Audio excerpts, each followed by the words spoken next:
Well, just while he's getting the mics ready and we're relaxing, just... I'm not relaxed at all. Well, Drugs? I'm trying to. All right, now I won't drink this in the thing. That chair in the background just in case she starts kind of bobbing around. Okay. It comes in and out and in and out. Oh, and I like that chair so much. Oh, the big chair? This chair. If you if you want to, yeah.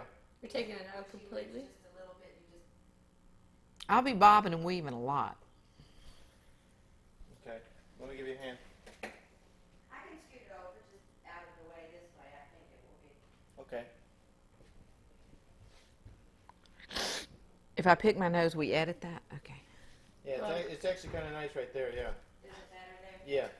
God, I love the color of the sky right Pick up now. the corner of it if you moved a little bit side to side. Yeah, it's kind of that smoky blue. All right, so we could delete all the first parts until I relax. Okay. And, Let's flow. Well, Hurry up, bok choy. I'm losing. I want you. I'm losing it. Well, if you're really losing it, you can go right away. But I wanted to. I'm kidding. I wanted to clean your glasses, the front of your glasses, so that we don't see that much reflection. okay. And I have a cloth, but it's out in the car. It's one Oh, of the I've got one. real good ones. I got one that I got. Where you grew up, your name, where you grew up, just like I've never met you before. I can't remember my name, but I think it's Nancy. And I grew up in Atlanta. And I'm talking just like Dad. Do you notice? You know when you're around somebody and then you start emulating them? See, He's a sweetie. I know. loved your dad. I know he is great. I love him too. All right, I'm going to start crying already. Where's the Kleenex? Okay. Well, no, tell me a little bit about... Are we starting yet? Well, we're just getting you loosened up before I... You're not going to get me loose. Okay. I mean, no, tell me a little bit about growing up with your adopted parents and what that was like, and, I mean, how... Well, it was wonderful. I had a wonderful childhood. And where did you... We grew up in Atlanta. I grew up in Atlanta, and we also had a place down on St. Simon's that we went to the beach every summer, and we had a house at Lake Lanier, which was out in the woods and stuff. So it was a great childhood. Lots of cousins and fun and singing, and it was great. It was wonderful. Now, what do you remember about your immediate family? I mean, how old were you when your parents adopted other kids, or do you remember the days they came and you know what that was like? Oh yeah, I mean, you know, we have home movies too of how when everybody was adopted, and you know, they picked them up from the adoption agency, and we have, you know, we're standing around and, you know, all excited and stuff, just like you're bringing them home from the hospital. So.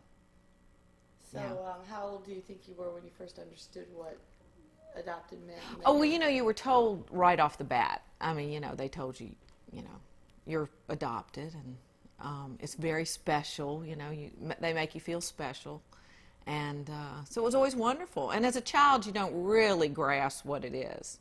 So it's not till you're a lot older that you really, you know, kind of think about it more. You know, and you start questioning, you know, your ancestry and that kind of stuff. Yeah. So Do we need to take a break? Is Yeah, there we got a noise? little noise there. That's the noise that I hear it. figure out what it is. The humming, is it the battery charger? No. I'm not going to remember everything. No, you don't have to. I'm just help you.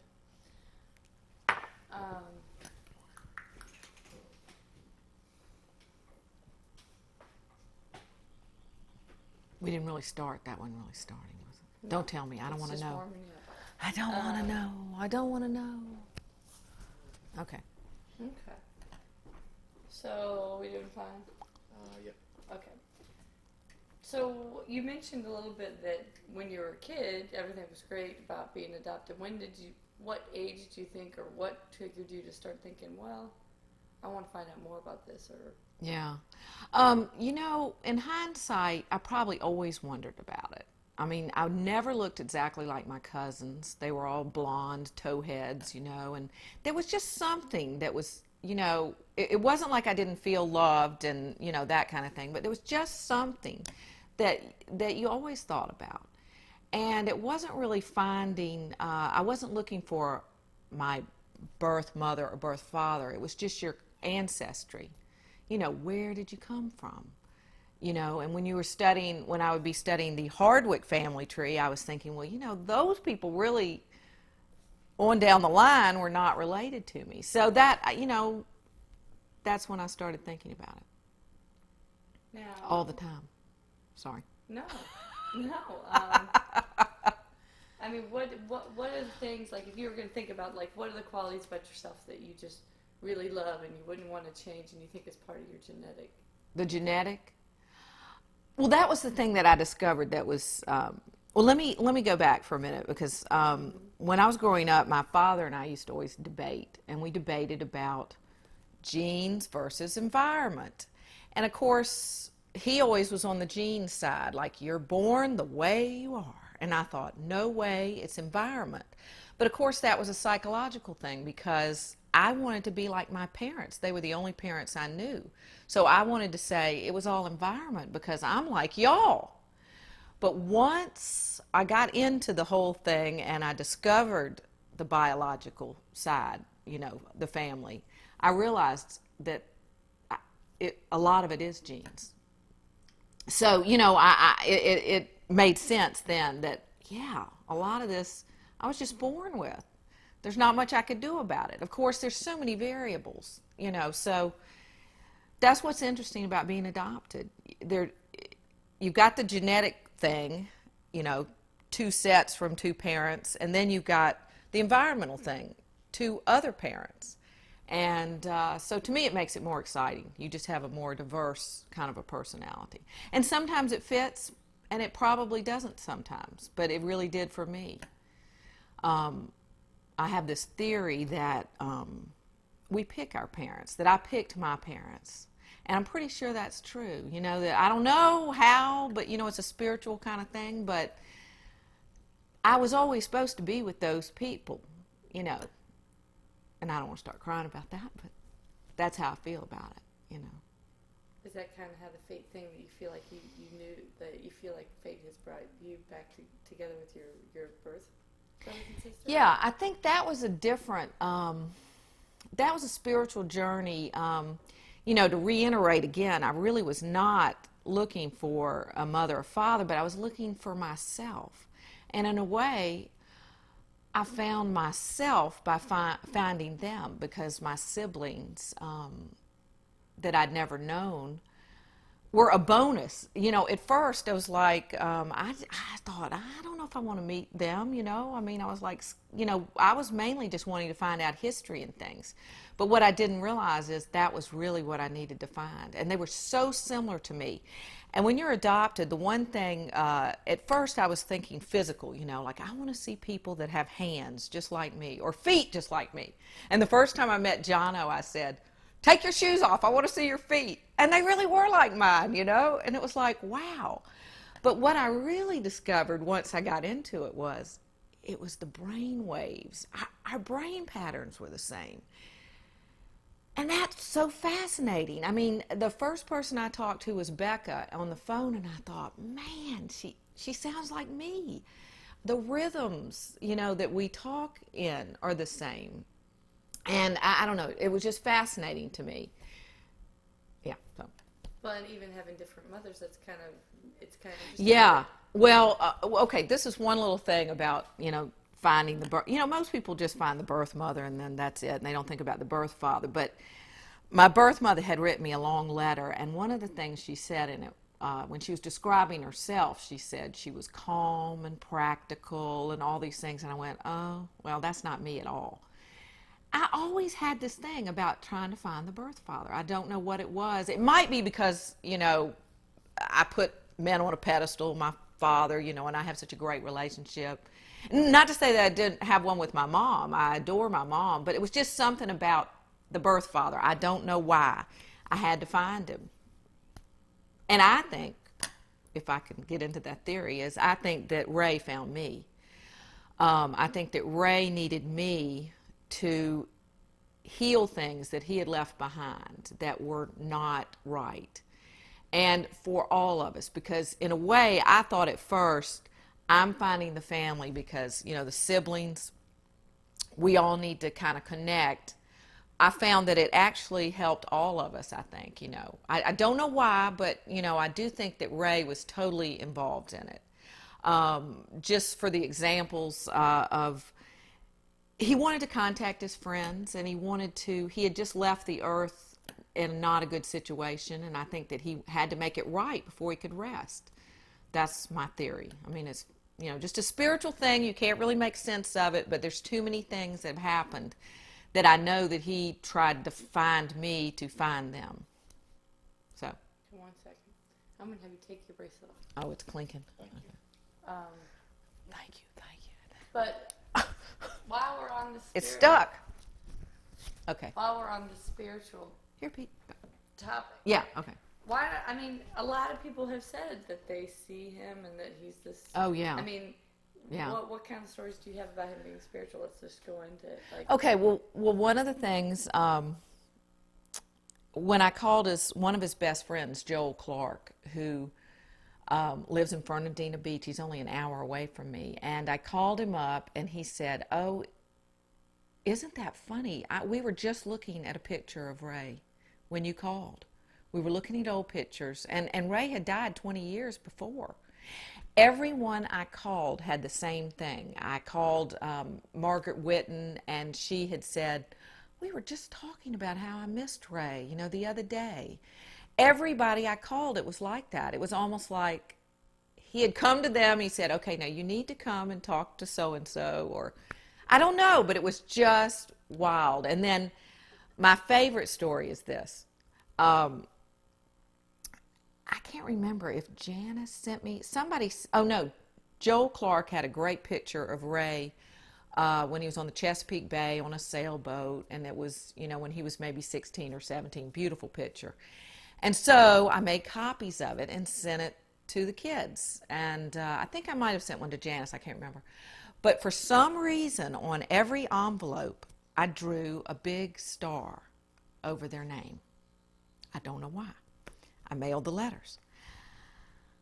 Then they all said, "You're not going to believe this, but Ray always drew stars." And Ray's symbol, he had, in fact, I don't know if you remember, but Aunt Janice, he had his company, I think was Ace Joiners or something like that. But anyway, it was a star, was a symbol. Now, I mean, explain that. So many things like that happen. And I don't have to really know why, but I know it's real to me. It doesn't really matter if anybody else believes it or not. What was up with the stars the other day you were saying? Oh, well, that was just silly. I just kept seeing stars. That was probably my own psychological, I was emailing Fletcher on the computer, and I kept punching return, and stars kept coming up. I mean, I'm sure that he will think that's ridiculous, but I thought it was funny. I mean, Yeah. And, I mean, let's before we get into about finding Ray, I mean, what was the real thing that you think that triggered you? I mean, I know that some of your friends and things have touched on, oh, well, she just wanted to find out genetically, why she was like these people. But after 45 years, that's kind of exciting. No, I'll tell you what it was. I think the first time was when I wanted to find the birth mother, because I was married at the time and was going to have children. And I just felt really interested in the medical aspects. At least I think that's what I told myself. It was just basically curiosity. It wasn't like I needed them. I didn't think, but it was curiosity. Lord have mercy. It's quite interesting. It's like, you remember the Twilight Zone? I don't know. You were too young probably, but there was either the fourth or fifth dimension, and there was a wall, and this little girl at night, she would stick her hand in, and there was a whole nother world in there. And that's when you're adopted. You have a whole nother world that's in you, but you don't know. It's like it's coursing through your veins, but you don't know why, or it's just that. So I did find the birth mother, and I got a lot of information from her, and it was wonderful. And then I just was curious about the birth father because he was an architect. I knew a few things, and I had designed my own house, and I really had been a painting and drawing major in college and that kind of thing. So it just sparked my interest. But a lot of it was just pure curiosity in the beginning. And you really open up things that it wasn't all easy. I don't want to be a Pollyanna about this. It was very difficult too. I went through a lot of angst over it, I mean, at times, because it was trying to juggle your own parents and making sure they know how much I adore and love them, and still want to search for this. But to me, I say about like when you say birth father, I don't even think of Ray. I mean, he was not my father. He was he's part of me in a genetic way. And in that way, with my own father, I just think it's ironic that both of them loved the sea so much and gave me that love for the sea. And why I moved to the coast and lived in a little fishing village where Ray grew up. And my ancestry were line fishermen and things like that. When I grew up in Atlanta and went to a prep school, but I was drawn to that. But also my father has such a love for that. So I think it's funny. I mean, there's just something to it, but I can't explain exactly what it is. Yeah. Now, when you were, were you apprehensive at all? And what gave you the courage? Oh, yeah. To call these people, I mean... Curiosity. It just afraid drives you. I wasn't afraid of rejection because you've got to remember I'm so loved. My parents adore me. I adore them. So I had that already, So if I were rejected or whatever, it wouldn't be that big a deal. Yeah, but I just thought it would be fun. I mean, I don't know. And listen, hey, a lot of it was just pure stupidity. I mean, it was very psychological to find things out, but it also explained to me. I mean, Ray was, had a lot of problems, and he also was wonderful and fabulous. I mean, he had a lot of different things, but it made me realize the crazy side of me was not my fault. No, I'm just teasing. I don't know how to explain that really, but it was scary and reassuring at the same time. It was just a mixed bag, and it was very emotional. And I had an instant bond, though, with the children. I love all three of them. We're so similar, and they were so welcoming. I mean, immediately it was like I was their sister. And it's funny, I have another story. When I first went up to Truro in Cape Cod to meet them all together, I'd met Jono and Alice already and just had so much fun with them. But it was all of us together, Fletcher, Becca, and Jono, and Beebs. And Beebs, I feel like she's my sister too, and Beebs is their half-sister. And so we were all there, and I was a nervous wreck. I mean, a nervous wreck. And so scared. And so the next morning, we're sitting at this fabulous table at the Sand Pile, which is a house that Ray built, the first house he built. And it was in 1952 when I was born. And we won't get into that. Don't get into that part. But anyway, I'm sitting at the table, and I said to Beebs, the half-sister, I said, Beebs, I am so nervous. I feel out of place. I'm scared. And she goes, why? You look like them. You act like them. You fit in just perfectly. It's just a fit. And I thought, yeah, you're right. I mean, it made me relax. They were just very easy. Oh, but wait, I have to say that I adore my brother Les and my sister Helen, who died at 18. But, I mean, they are my siblings. I don't want to leave them out in any way because I have to say, I think it was hard on my brother, Les, at first. He didn't understand exactly, because I always have made jokes about, like, we're illegitimate. I always think that's funny. And he says, I've never felt that way. So everybody each to his own, however they want to deal with it. Do you think that... Am I talking too much? No, you're perfect. So as far as the... Take that out. No, as far as the siblings things, yeah. I think that, do you think growing up in the family, even though, you love your sister and your brother, did it feel like, that you were just so different from them? No. Well, no. That's the thing. They were my brother and sister. I mean, people that aren't adopted don't realize that that's all you know. I mean, yes, they're my brother and sister. Yeah, we were different, and it would be funny because my sister Helen and I, we would go somewhere and people would go, y'all are sisters? And we'd crack up, because she was a little blonde, and we didn't look anything alike. And then when people would meet my mother, they'd go, you must be just like your father, and that kind of thing. But that, no, that really doesn't affect you. It's not. But there are times I can remember. I think it was when the whole clan would be together. You know, the cousins and everything. And there's such similarities in people.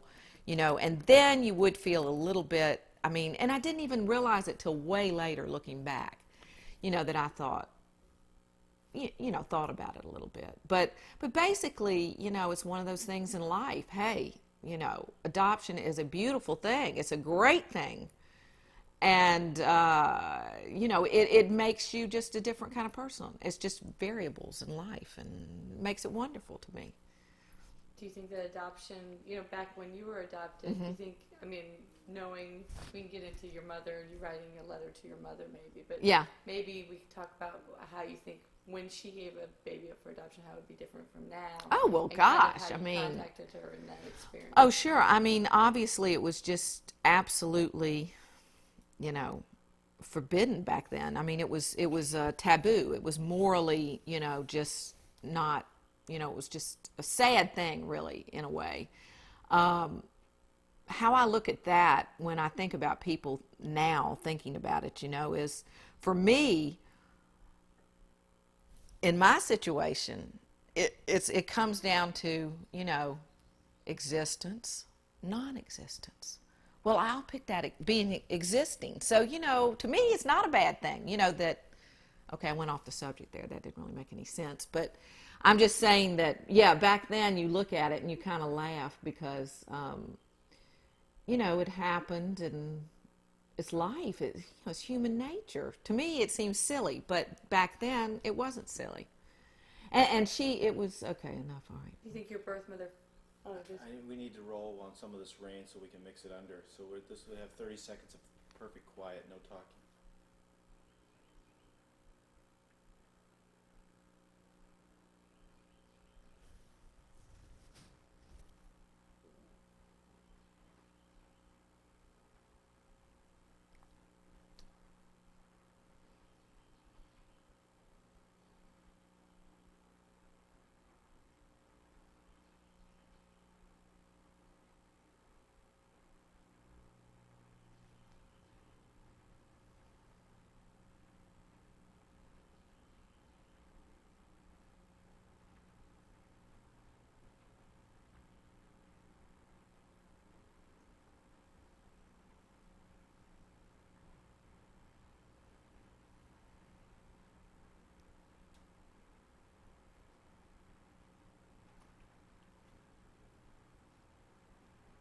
Okay, sorry to do that. It may stop raining, so. okay, no, that's fine. I don't care. So, I mean, we'll go back, we'll talk about Okay. how, I mean, when you were looking into finding out about your Yeah. adoption, were you concerned at all about your mother's feelings and how maybe because she was rejected by Ray, you know, he picked someone else at that same time? Oh, yeah, I was. Evidently, it was very difficult for her, and like no one knows about it. So you know, it's one of those things. She wants it secret, and I will never meet her because she cannot handle it, and that's, you know, I respect that. I really do. We don't know really what happened, and it doesn't matter to me. I mean, to me, you know, that's the moral side, which is kind of ridiculous to me. No, don't put that in. That didn't make sense. Ethical. No, I can't figure out what I would say it was. Just the mores of the time. So tell me about how Yeah. you found her and your all's first interaction. Well, it started with my mom and I, you know, discussing it, and she gave me the adoption agency's name, and I went into it like that. And then she wrote me an 18-page letter about my ancestry. And I have some artistic, you know, I have a grandfather that taught at the Art Institute of Chicago, sculpture and stuff like that. So that was kind of fun to find out. It was gleeful, I can't tell you. In fact, it's funny, I was married then, and we were staying at some friends of mine's, actually down the road from here. They had just built a new house. And so we were spending the weekend with them. And I had gone home to St. Simon's to pick up my mail. And I got the letter. and with all this information in it. And I was just it was the most exciting thing. I can't explain it. Just finding out these things, it was just like a movie or something. It was like, whoa! Oops, don't put that in. Anyway, it was exciting. It was very exciting. What'd you ask me? I forgot. No, about, how did you react to the letter your birth mother sent you, and what? I loved it. I read it. I still read it. I'd read it and read it and read it. And she sent me photos, and it was really fun, just to see what everybody looked like, and just to hear the ancestry, like, the Irish or English or, whatever was, I loved that. I was more interested in that, it was really fun. It was a lot of fun. It really was. How does it make you feel that, that she just can't handle the future contact? Oh, I don't care. In fact, I've decided it probably means I couldn't either handle it. So I don't care. I have my mother and I love her, and there's no reason really. And if she doesn't want to, what fun would that be, And I'm thinking in a way it's nice that I never met Ray. I can only think of him as a, whatever. No, it doesn't bother me one iota. It really doesn't. And it's her choice. I don't want to cause a lot of pain for her. And this is the way she can deal with it, and that's fine, just fine. She gave me a lot. A lot of people don't get anything. A lot of people never know.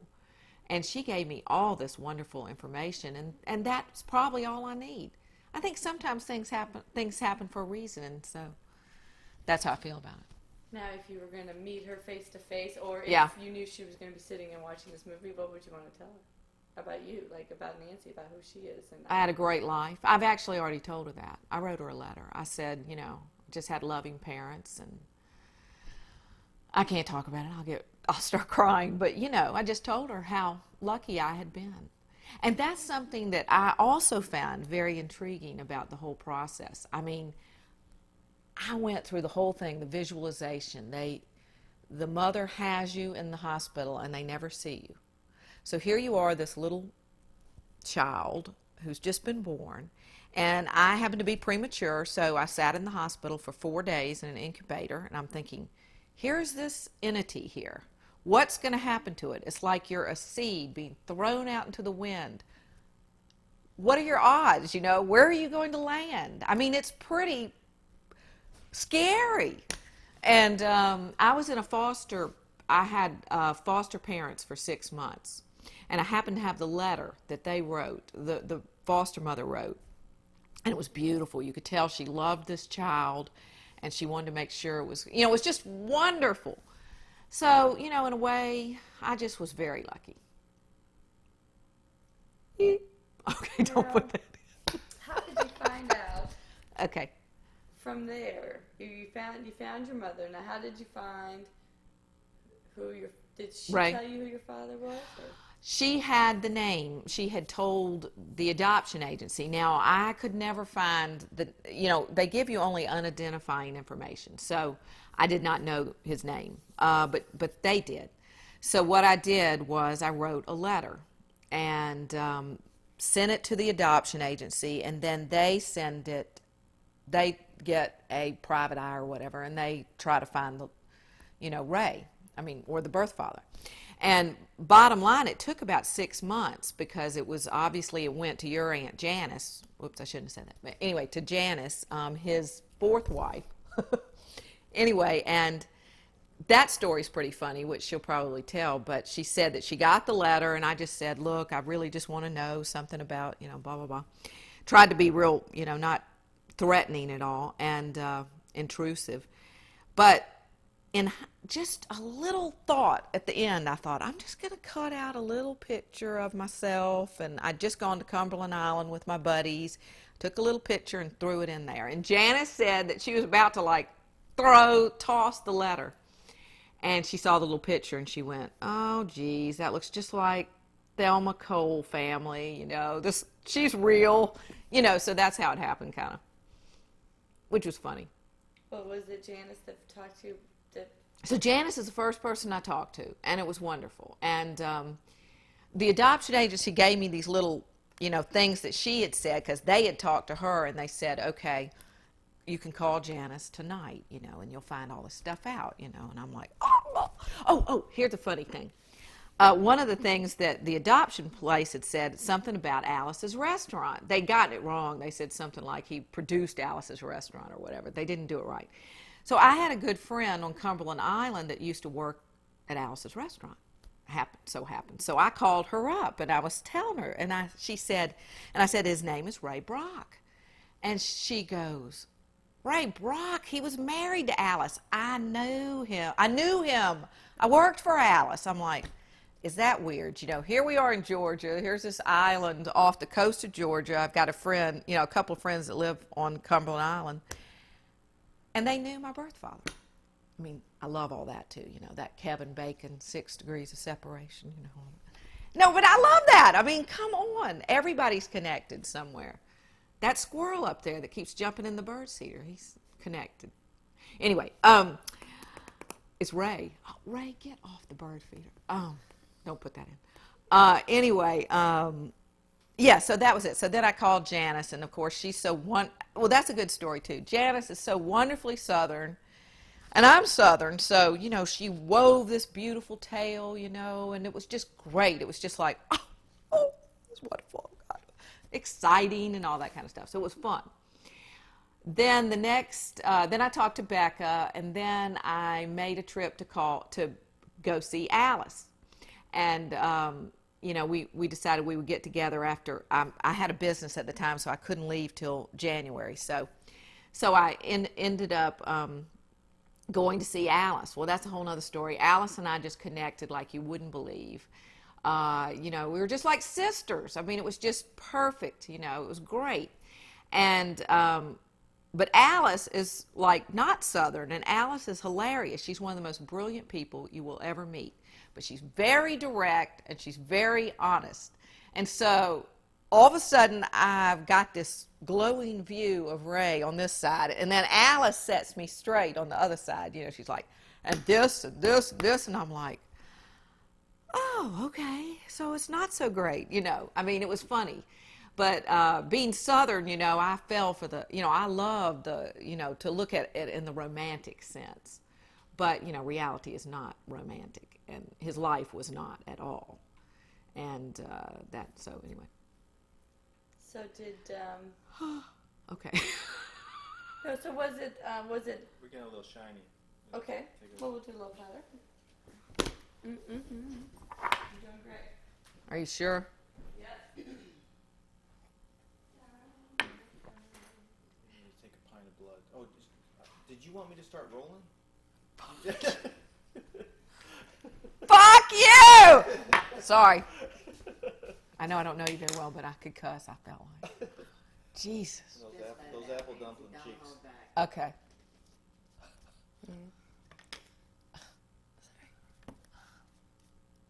Are my teeth yellow in this? No. No. Not bad, Pete? Yes. No. Oh. Shine on Harvest Moon. All right. So, I mean, so Yeah. was it Alice? Oh, sorry. Get that friggin' squirrel. Sticking out on her right. Oh my God, it was rolling when I said that. Pete, do not let anyone see that. What? When I said How did you know it's rolling? What it wasn't. song? Yeah, it was. Dad, Is that good? You didn't hear that, Dad. Wait, I got one more thing to do. You need a tissue, Nancy. No, but there's a boogers hanging out of my nose. No. All right, you better get me going again, or I'll All start. right. So what was it? Janice or Alice that connected you up with your half siblings? Janice.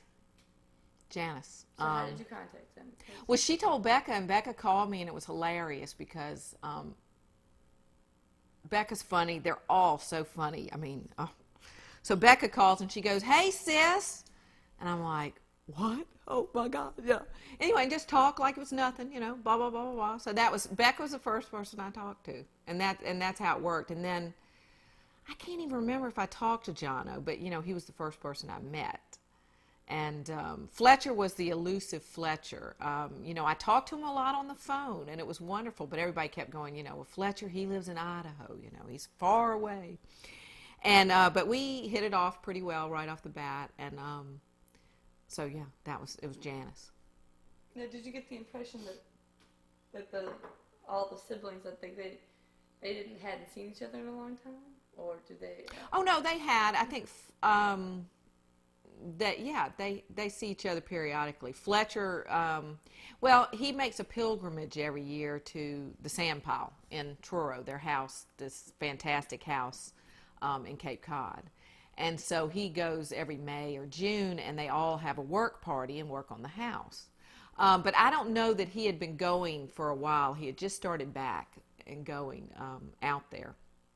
So, I think they kept in contact. So, meaning you kind of gave him an excuse to come out again? Oh, no, I don't think it was me. But we did. It was a good thing for all of us, I think. I mean, you'd have to ask them about that. But it was fun. It was fun. We did, once we all got together, I think they all had fun, and we all had fun together, and it was kind of cool. It was nice. Now, do you see yourselves like them spiritually, physically? Can you see? Oh yeah. Like I said, the brain pattern, the same brain waves. I can't explain it really. Same taste. We love the same colors. I mean, these are things I picked up on. Oh yeah. I mean, it was very, very similar. A lot of the same idiosyncrasies. Yeah.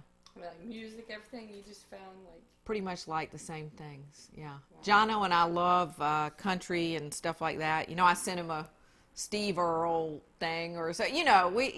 We need to pause for more presents. Can we have 20 seconds of quiet, please?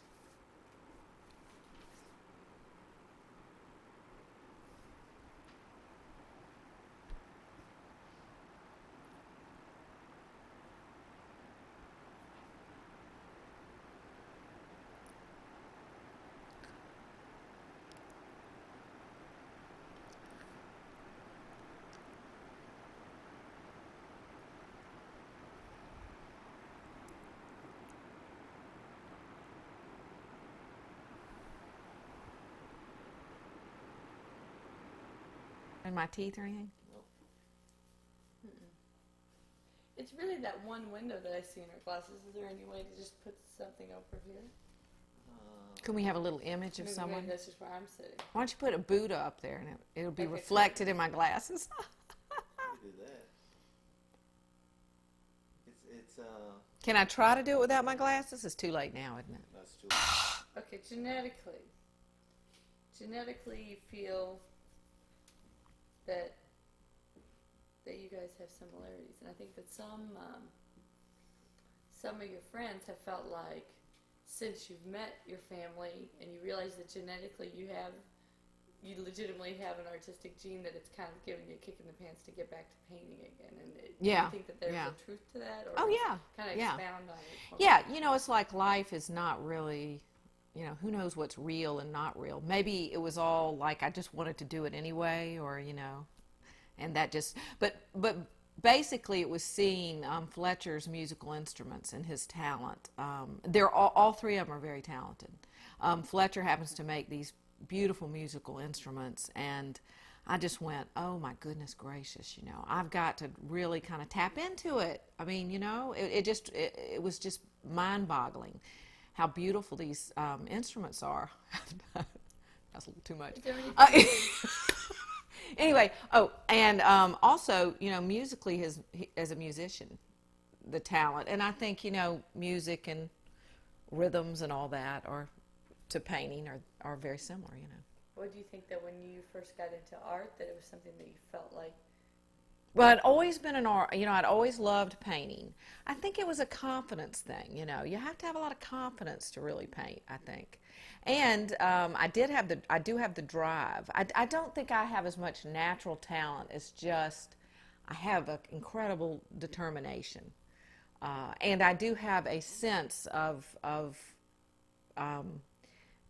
have an aesthetic sense, I think, and I think that maybe is kind of maybe genetic. I don't really know if it is or not.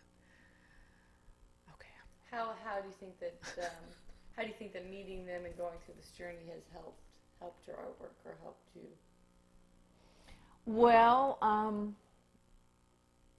I just think it made me want to do it. And then Fletcher and he's given me a lot, we email back and forth a lot.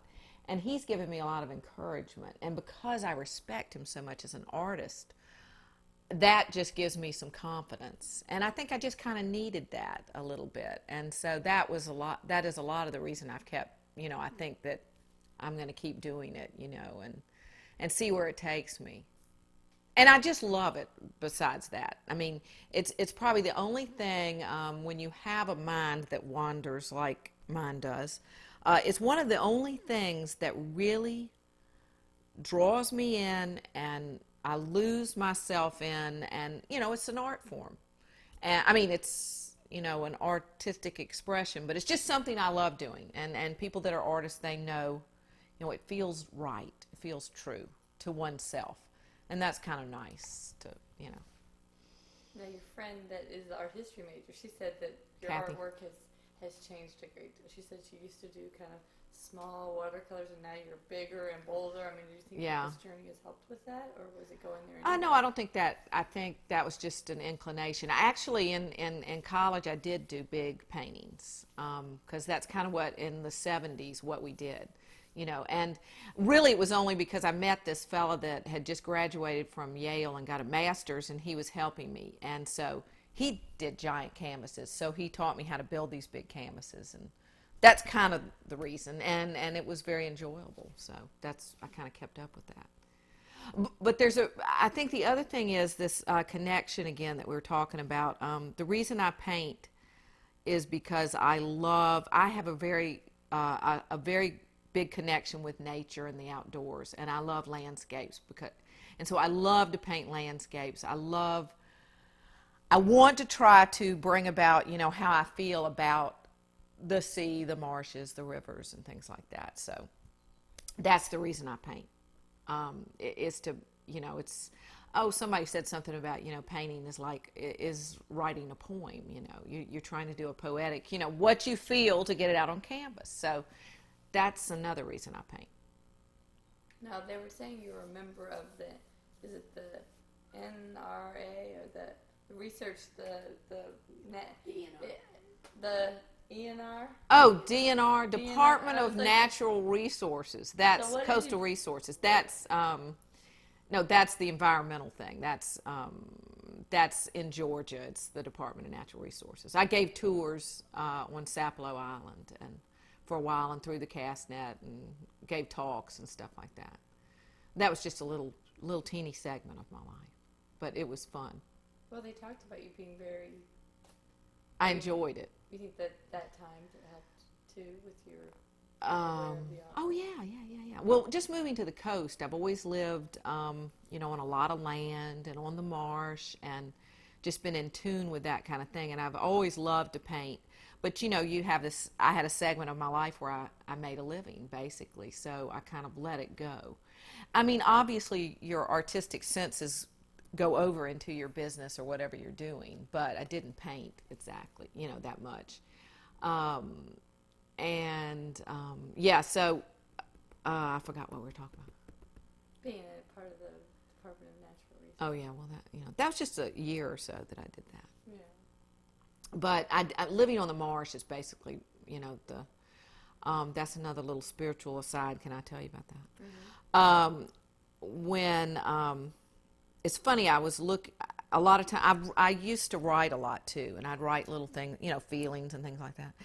And I've always been very in tune in a way with nature, and felt like sometimes that was, if things happen, like when my sister died or whatever, I would absolutely go, nature is what would heal me, just sitting by the marsh and, watching the life cycles of the marsh, and just, it was a calming thing. And I think I learned this a lot from my dad, because that's what he loves to do. But also with Ray, I do believe that the sea, and when he was out on the water, was the only time he really probably felt okay. And I think that because of that, I have a relationship with Ray, even though he is not, I've never met him and never will. He's a part of me. And once again, not that I think he was a father. It's more like, I don't think of him as that at all. I just see that I have those same feelings, and that's very important to me. And that's what I get from nature and, just that whole kind of thing. And I feel like he had that, too. Is that kind of part of your apprehension, you think, for moving away from the Oh, coast? yeah.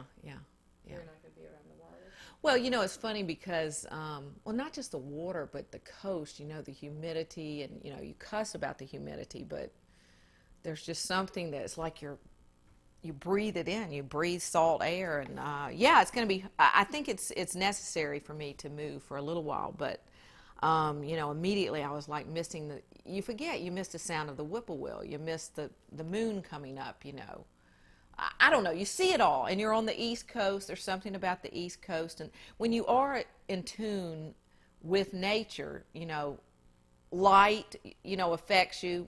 It's so different when you go out west, and the sun doesn't come up at the same time, and it just discombobulates you. I think eventually I'll get used to it, but that is one of the things that I'm a little worried about. I forgot. I didn't really tell you what I was trying to tell you about. In 1979, I think that's when Ray died in August, and I was looking back at some things I had written, and I had written this very dramatic thing. I vividly remember this storm. I was standing on the edge of the marsh. This is when I lived on St. Simon's on 600 acres with a dock on a tidal creek. And I was standing out there, and there was just this incredible storm, and everything was very intensified. And I had written about it, just like it was just a real adrenaline rush, And the birds were just like bright white, and there was the gray of the sky, and I was writing all the colors and all this stuff. And it was just a really incredible experience. And then when I was looking back, it was like August 4th, 1979, and I thought, Ray only died a few days before that, which, of course, I didn't know until years later. But I thought, I wonder if his spirit was, like, rising or something. I don't know, but it's kind of something else I'd kind of thought about later. Have you met other people besides his, your half siblings and everything that have the same kind of spiritual feel about him? Oh, yeah. Your Aunt Janice said that, and she said that there was a girlfriend that he had in high school that sees him and stuff, and yeah, I think a lot of people have felt that, But now, I don't think it's just Ray. I think anybody can feel these things, if you attune yourself to it, I don't think it's, anything, some special gift or anything. Well, I know you've touched all your friends. A lot of your friends feel like you're this positive spirit in their life. They do, really? I can't imagine, but they're maybe. Just talking about how you're the fabric that keeps them all meeting together, and how you're really a you think? similar. Really? You're a very I don't know. positive thing. Now, like were you apprehensive? They were really worried for you to go on this trip to meet your siblings because they were afraid that even though you seemed confident in everything, that you were going to feel rejected. Did you have any of these things yourself? Oh, well, I'm fragile. Are you kidding? I was like a neurotic nut case. And they were like, I'll remember one incident that was hilarious. We had decided we would have a big party in Idaho. This is when all the girls decided to come out with me to meet Fletcher and Callie. And so we were going to have a party, and they were going to have all their friends, and I would have my friends, and we would all meet, and it would be so much fun. And we had all been doing something during the day, and then I remember going upstairs, and I was like, I'm not going down. I just can't go downstairs. I'm a wreck. They're all going to look at me and go, okay, does she look like them? Oh, she don't look like anything, And I was just a wreck. And so then I thought, well, the best thing to do is I'm just going to go in the kitchen, and I'll cook some beans and rice, and I can cook, and, I can talk to them, but I'll be cooking and stuff. And my friend Sherry was just like, stop cooking right this minute. And we can't go in that, so hell with that. I don't know. Actually, she said something like, That's Sherry on the phone? oh, it was Sherry. You know how she is. It's Sherry. She ready? Wait, let's tell her to wait so we can do some more. Don't you think? Whatever you want. Or are you starving? Whatever. Hey. We can take Oh, a it's break on the before. fence? Okay. Thanks. All right, bye. It's on the fence. I'll Somebody bring has to go get it. Dogs will get it. Or else the dogs are gonna get it. Probably. All right, now, I don't know how to cut this out. I can't move, can I? Well, do you want to eat, or do you want to keep going? I just want to get this over with. Listen, it's not just one time. You're I know. I don't think I'm making any sense anymore. You know what? The structure of the piece is going to be. They're going to make structure out of what you're saying. That's what I figured. Exactly. So they're going to. Are you trying to tell me it really doesn't make sense? No, I'm not making I'm not trying sense? to tell you that. I'm saying. I'm that teasing you. With all I the know. interview I people, know. the context will come out. Yeah, then and they'll. I think you probably are already aware of the context of how. Yeah. You've already talked. Yeah. I'm just trying to get all my little points in, and then they can mix them around and put them in. Right. So I guess we could take a break, but I mean, we just Would you want to take started. the microphone off, or? Well, why don't we just talk a little bit more and then? Okay. Or are you starving? I'm not starting. I had a steak and eggs. I had 4 eggs this morning. Holy cow! Well, I only had a waffle, one of those frozen ones. Let go my Eggo. It was an Eggo, yeah. Well, Dad had bought them, and I didn't have any bread left. I can't believe they're sending us lunch. That's pretty cute, really, isn't it? The catering service. Oh, jeez. I'm really not sure I'm making any sense. As soon as I eat something. No, I'm kidding. I think we need to talk more. We'll see what Allison says. Oh, Pete, but you need to unplug that phone. Right there. Just. Can we wait and talk some more, or do you want to eat? You can wait. Whatever you want. Doesn't that look great? Wow, how cute. Is that sweet or what? They're totally sweet. I know. Totally sweet. Unbelievably sweet. Oh, salads. Oh, good. Well, what do you want to do? Go ahead and Bananas eat? for the road. Oh, cute. I think that we should. I want the stop that you're thinking right now. Okay. Well, I already forgot it. No, I'll give it back to you. Okay.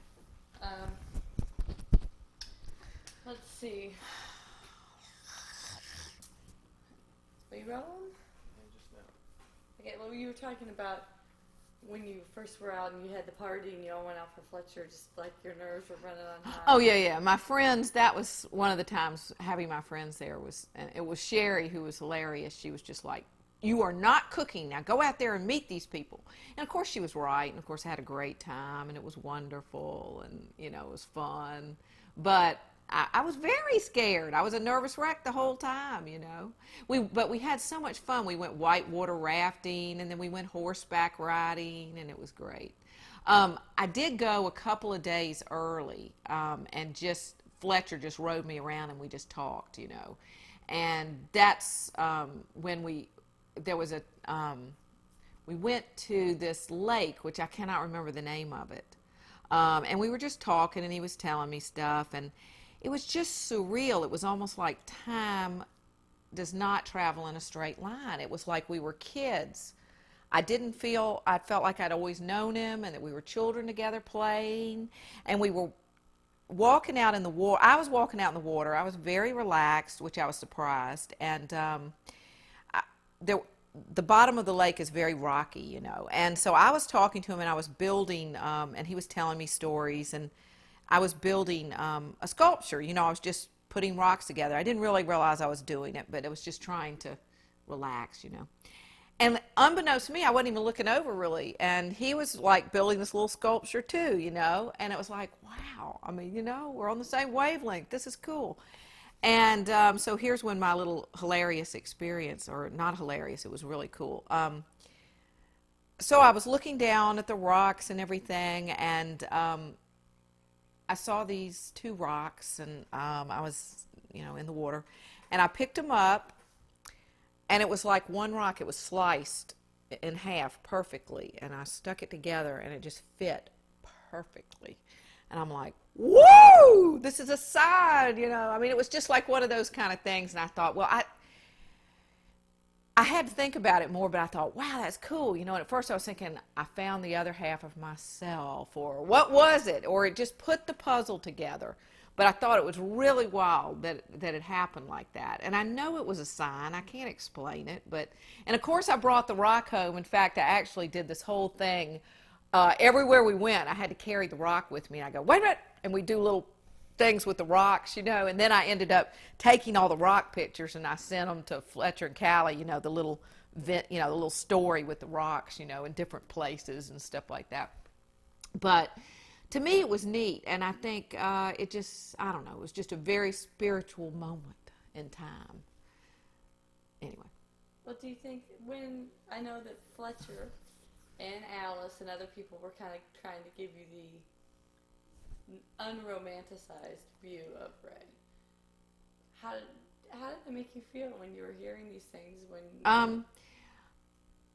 I felt very sad. I felt very sad. They had a very different childhood than me, and it wasn't good. Their life was not good with Ray, and it broke my heart. And I think the thing that affected me the most is I didn't understand it. I did not understand the damage, because I'd had so much love. And I'm not trying to say that our family didn't have its dysfunctions and that kind of thing, that we did. But that unconditional love that you get from a parent, was missing in Ray. And that Ray just maybe he couldn't be a parent. And it had to be difficult for them to have some people thinking of Ray as just a hero, the greatest thing on earth. And then for them, he gave them nothing. Of course, I have a theory of that, and that is I think that he treated his children how he really felt about himself. He didn't like himself, and he took it out on his children. I really don't know. I can't go into that vein, but they did not. They just have a lot of pain from Ray, and for that, it just kills me. It really does. It's hard. And it also made me, I think when you're adopted, or maybe it's just me, I don't know, but you live kind of in a fantasy world. And you try to make truth beautiful, no matter what. You flip it. And here was a time that there was no way I could make this beautiful. It wasn't beautiful. And I had to give up a lot. I had to give up a lot of my fantasies and look at real life. And so that was what made it this incredible spiritual journey that we all as human beings take. This is like an everyman story, really. I think it's just lucky that being adopted, you can have other little perspectives of things, Now,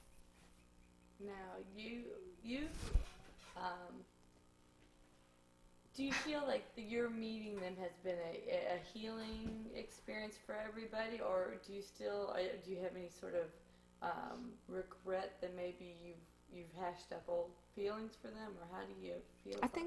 I think there was both. I think I was probably very selfish and self-centered. I was on an adrenaline high over the whole thing for about 2 years. It drove me. It was great. Not that I was inconsiderate, but I really did not, I couldn't really fathom the depths of the wounds they had, and because of that, it probably did bring up some old things, but I think those were things that maybe needed to be brought up, It's funny, Callie said a really bright thing to me. Callie's Fletcher's wife. I kept thinking at first, I want to help them, I want them to see these things and those things. And Callie said, and she was right. She said, everybody has their own journey. You cannot push someone. She said something to that effect, they must go on their journey. They must decide when they can let go of the pain. You can't make them. And I think that was something that, I'd wanted to, do. But I think the benefits I got from this were twofold. I mean, I didn't realize at the time how much I was being healed. And that we were all, in a way, it just turned out to be a really great thing. But, life's not easy. Life's not, it's one of those things. You've got to do some painful things to get to the other side. How are some ways that you think they've helped you? Oh, gosh. Well, first of all, I just love them. I love being around them. I love their personalities. Just for them accepting me has helped me. And, you know, it's almost like I found my tribe in a way. And it's not to say that Les and Mom and Dad, they are my family. And that's another thing. It is very difficult in the beginning. You don't know where to put them in the slot. You know, they were already calling me sister, and I was like, it was hard for me to call them brother and sister in my head because I had a brother and a sister and my mom and dad. And, you know, it was like, where do I fit them in? So that takes a long time to get your brain reconditioned to get them in there. And now I do have them in there. So, but just in so many ways, in the way they are. And it's like just having another family. I love it, you know. It's great. Now, how did you tell your parents? Like, how did you tell your mom and dad that you were going to go on this journey and meet these people? How did Well, I just, you know, asked Mom, you know. And Mom, I think it's been easier on Mom than it has been on my dad, I think. And I'm sure that one of my personality traits is to go overboard pretty, you know, when I get something in my head, I go overboard. And but they've accepted that about me, so they take everything with a grain of salt and try to live with it. But I'm sure it was hard on them, but I tried my very best, you know, not to hurt them in any way. But I was, you know, being pretty selfish about wanting to know about it. So I tried my best, you know, to tell them, you know, how much I loved them. And this really, I mean, I keep saying it has nothing to do with finding a mother and father or anything like that. It's your genetic makeup, you know, what you're about. And so that's kind of it. Now, if I had been adopted and I was thinking about going into this and researching this, I mean, what kind of advice would you give me, or what have you learned from this beginning of this journey? I mean, we're not even finished yet. Yeah, oh yeah. Well, you know, it's really funny because once you're adopted and you start telling people the story, because I had the store, and so I'd tell these people, everybody, and you know, about every other person was adopted. I'm not kidding. There's so many people coming out of the woodwork. Oh, well, I was adopted. Oh, my son was adopted. And everybody has a different story. And it's not always, you know, some people do not choose to go about looking for, and they don't have any need, and that's fine. I've also had some friends that had adopted children that felt a little bit threatened, you know, and I had to say, look, you know, it's not about looking for your parents, it's looking for, you know, something about you. So everybody's story is different. And I also have a friend that started this, she has adopted children, and several friends in Atlanta, and they started this adoption center for the whole, you know, I think it's called the triad, you know, the birth mothers, the adopted parents, and the adopted children. And it's like to help answer questions. And she gave me a book called, well, I won't remember it, Primal Scream, I think. And it was all these theories about how, you know, adopted children have this problem. You know, it's that separation. There has to be something to it, you know, of being taken out of the womb and then never seeing the mother again, you know, because you bonded with this mother, then you're put in with another mother, and with, in my case, another mother, and how that can cause conflicts too with the mother that is raising you, and you don't even know these kind of things. But anyway, so the bottom line is there's lots of theories and all that kind of stuff, but I can only tell you what happened to me. Now, would there be anything that you've done? Okay, go ahead. Was there anything you've done in this that you regret that you wouldn't have done, that you say, gosh, you know what, I really shouldn't have? There was probably tons of things I should have not said or something, but no, not really. I mean, oh my gosh, I mean, my life, I just can't even imagine my life without them, you know. So no, there's not much I can regret. I regret. But they made it so easy for me that, you know. Now, do you think that if you found out that your dad was the guy, the local shrimper guy, and he had passed away in 1979, that you would have been as enthusiastic about finding out? Oh yeah, no, probably not. No, I don't know. You know, I laugh because Fletcher and Callie live in Ketchum, Idaho, which is gorgeous, and then we all meet in Truro, and I'm like, boy, this is great, But no, I think it wouldn't have mattered. I don't think it really matters. It was mainly no. It just happened to be that this is who Ray was. Well, And I'm tired. Let's I'm take really pregnancy tired. lunch. I don't know if I said anything right. Okay. yes, you did. I mean, I don't know. You said it all right. I just. And as we go, Let's I will eat. make you talk more. Yeah, okay. And I got all my stuff written down. On the road, so Well, eating you should can here. get your dogs, and then we'll pack up. You want to eat Huh? I'm tired. So we can shoot that much just want to get it out. I gotta eat. Oh yeah, I want to eat.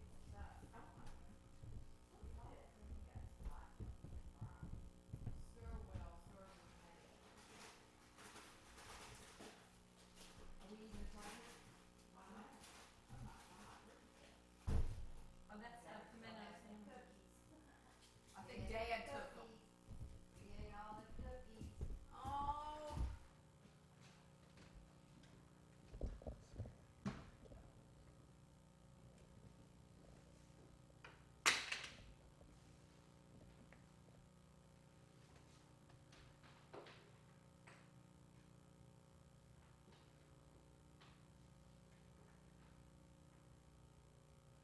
So this is a painting of.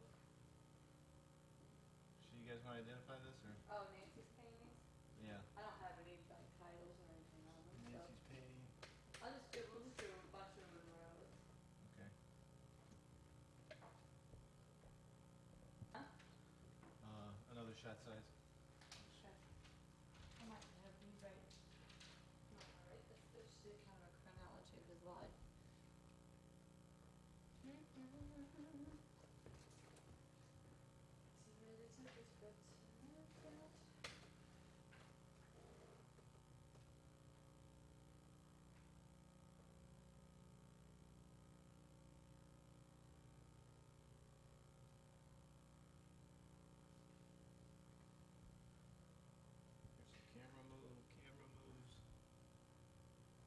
Camera's moving? Oh, yeah.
here. Really? Yeah. Allison, what'd you? That's the door on it?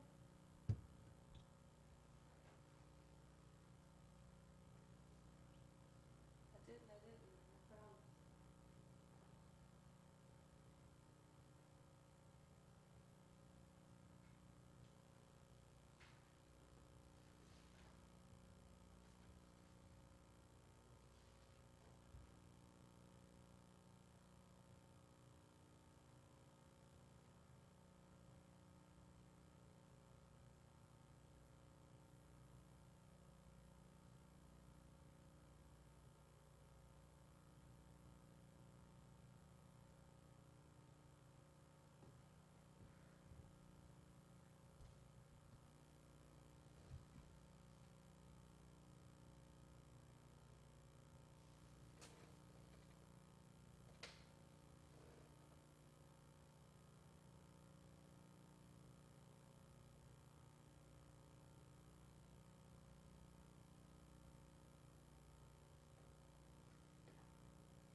syringes. I see thing of pills.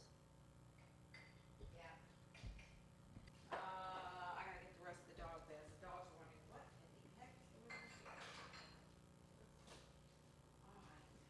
Do y'all need to read off from These for your notes. I'll take them so I can. Take them. So if you want to say more, I'll do Well, it. I haven't even packed. I'll do it right now. Alright, I have to call Jane. I have to let the dog, there we go. Roam. Roam the streets. Okay, phone. Some photographs and then we're gonna get on the road. Okay. So y'all not do making that. a late drive. Yeah, God, I know y'all. It's Later, gonna be no late no matter matter what. I'm sleepy. I'm bringing food. I think you should. If that's okay. I think you should. You'll probably be thrilled. Am I moving in your life? Not yet.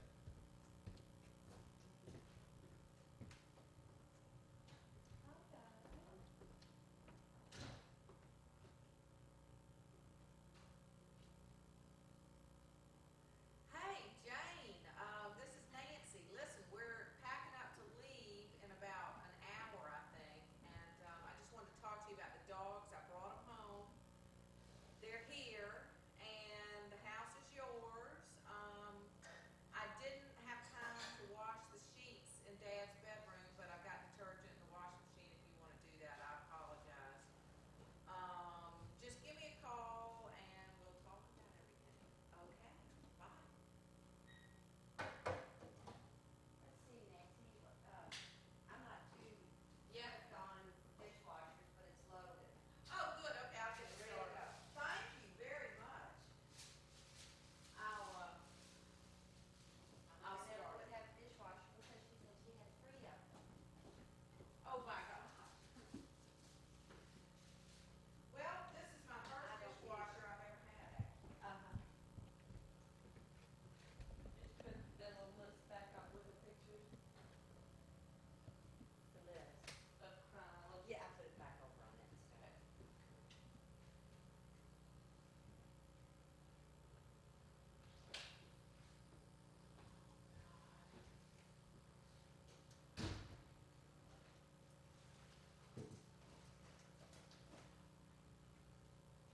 Pick these. God, there's, yeah. She can just smell it, you know, she keeps Sure. sniffing. They're up in that tree right there. I won't let them come down, probably. I know they have not before, but the coon is kind of big, so. I don't know how coons make it, they have so many adversaries. I know, and then the car, that's the main.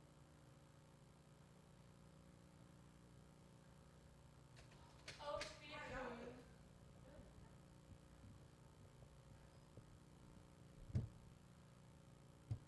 Okay. I know I need a pack. You get your clothes together. Where do you think those briefcases will be? Oh, those. Okay, I'll need them all. Now all these pictures are going to be flipped because we're shooting them into a mirror.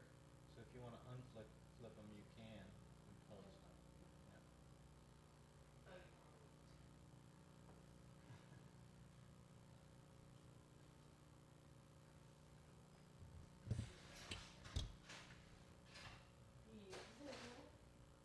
Probably the junk first. Dad actually sent me all his copies. Where can I put them?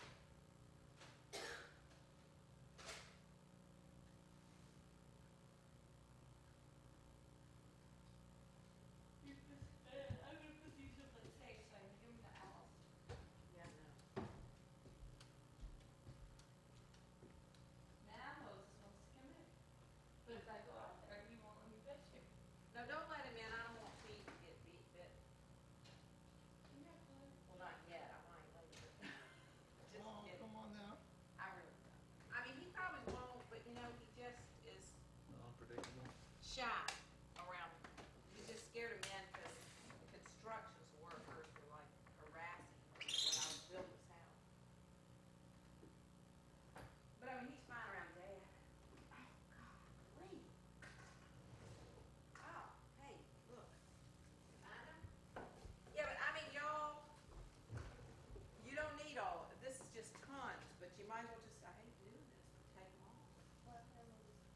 what I mean is Rather you'll, than trying to select and. oh, you might not be able to see it. No, it was. It's either me or my sister Helen and Helen's mom, and it's not Lex, because he's 4. When you're older. Yeah, so just take all of them, and I don't even know if you Is have this them. you with the baby on your knee? Yeah. Cuties. Yeah. With your fluffy head and glasses. That's, we spent every summer together. That's my cousins, the towheads are my cousins, unless my brother was on the, I decided he was Cuban. That, all right, sounds good. There we go. Okay, bye-bye. Thanks.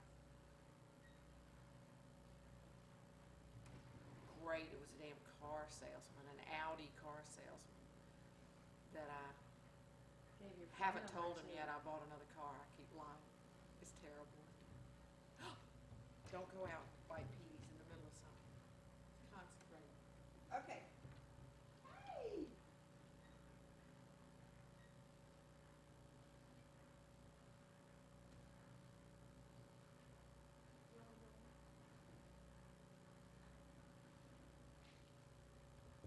Kind of hard to do this move.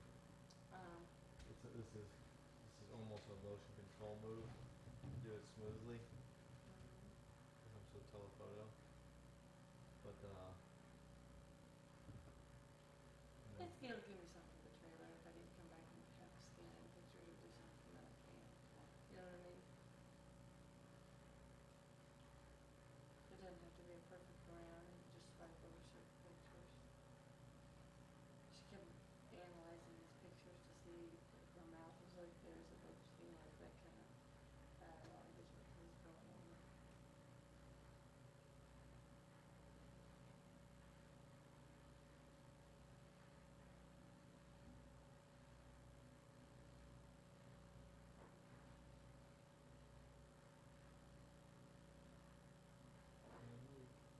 I know.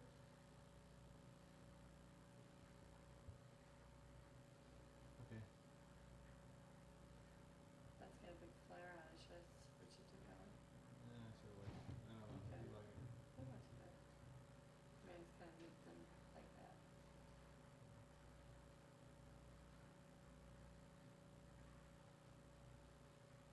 We could get that clear up race for them just a little bit, but maybe not rain. Actually, all you have to do is take a step forward. Nope. Nope. Worse. Take a step. That's kind of good.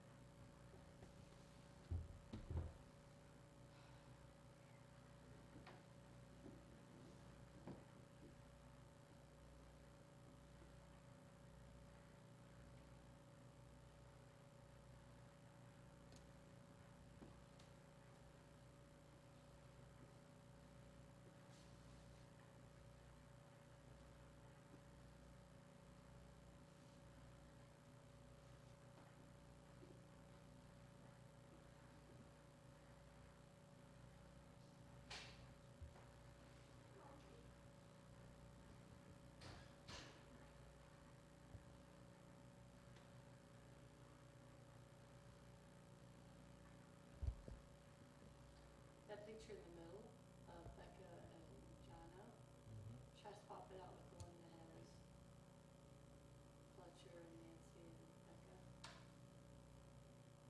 Or, you know, since there's a picture of Jono in the left corner that you're starting in. I mean, I don't know, I'm just thinking. Like this one. There. Think that would look better? Ain't got no cigarette. These are ones, do you think these are ones that James has seen? Yeah, she probably hadn't seen them all. Just to show her those. Do you think she will see Ray Allen's getting one? I don't think she did. Okay. I kinda wanna get a copy of this. Oh, yeah. You know, if you wanna take any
mentioned that, you know, it was neat when you could have pictures and you could see how you were like, looked like them, you know. Well, actually, I have this little girl picture that looks just like Beth as a little girl, but I just don't know. I don't think we look alike at all, me and Becca. Do you?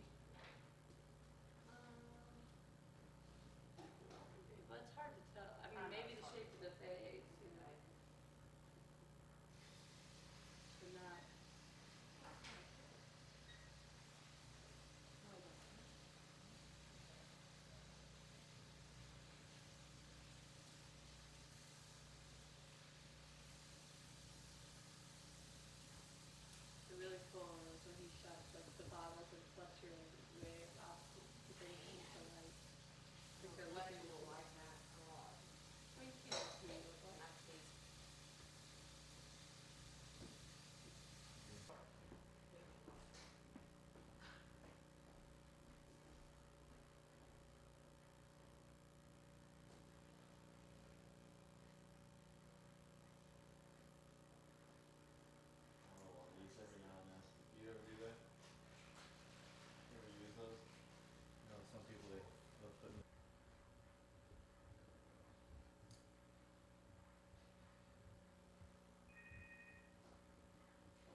man, how you doing?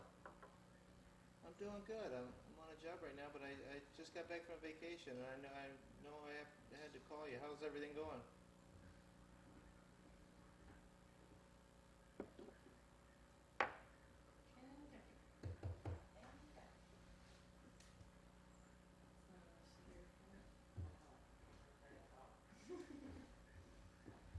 Weird.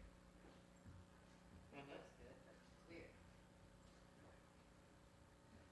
Oh, you're kidding. Oh, great.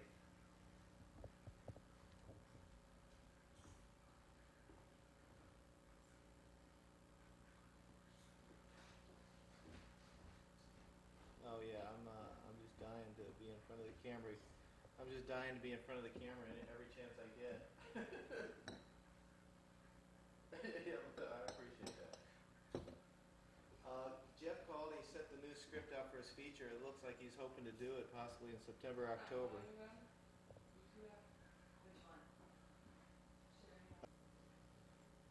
You see this? I don't know if you can see it, but I'm rolling right now. But like backgrounds like that, Yep. like I'll always give you, like I'll try to give you. I don't know if you'll use it, but editors call me and they go. A lot of editors go, "Oh, that was great. I was able to put a picture on top of that or something like that." And so, Just a little I don't know. background. Did you use them in your PV Reese thing or no? No. It takes you a little bit out of the moment, you know. It gets a little funky, but it's, you know, it's got some nice color and everything. So. Yeah. Might put a. Pete is the best DP Person ever. of getting stuff I don't need. I use my title sequence. Yeah. I mean, there are lots of different ways.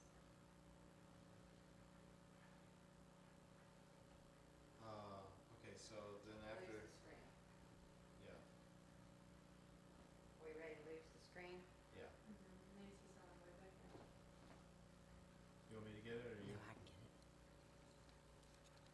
I say, just hold old Denise or Diogenes. Go.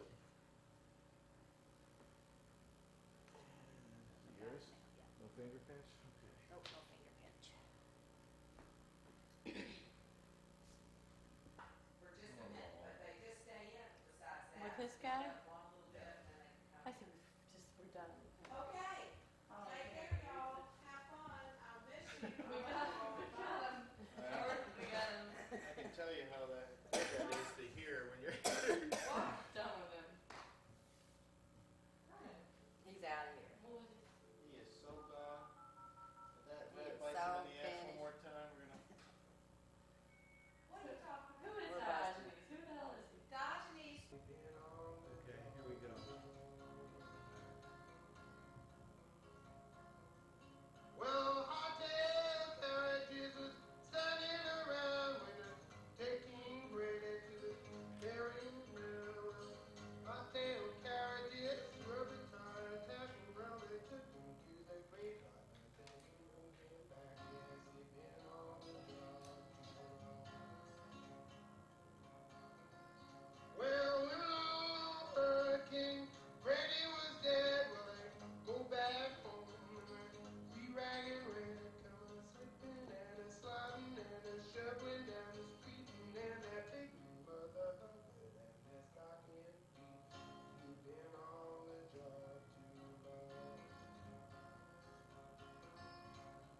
go. We better dust quick.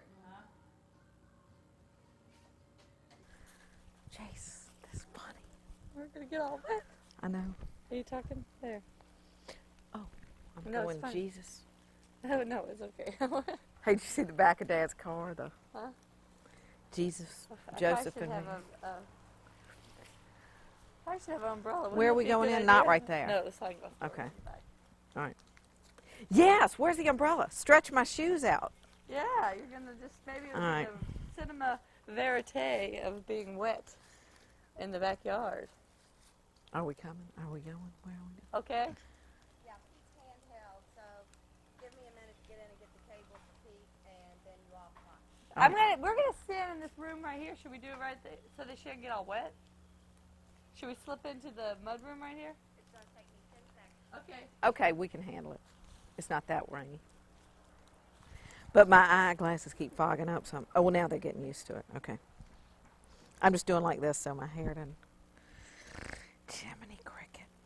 Oh, the thing's on and I'm talking away. Well, no, it's okay. I like that toenail polish. I've got it in my bag. Have you noticed I'll that? do yours and it'll cover up your. Oh, God, I know that thing is We'll do so it tomorrow. horrible. All right. 10 minutes. Can we go now? 10 seconds. 10 seconds. 9, 8. Okay, where are we? Now, where? Is it there that we're going? Yeah. All right. Wait. Are we getting a signal, you think? I don't know. You ready? I'm going to pee in my pants.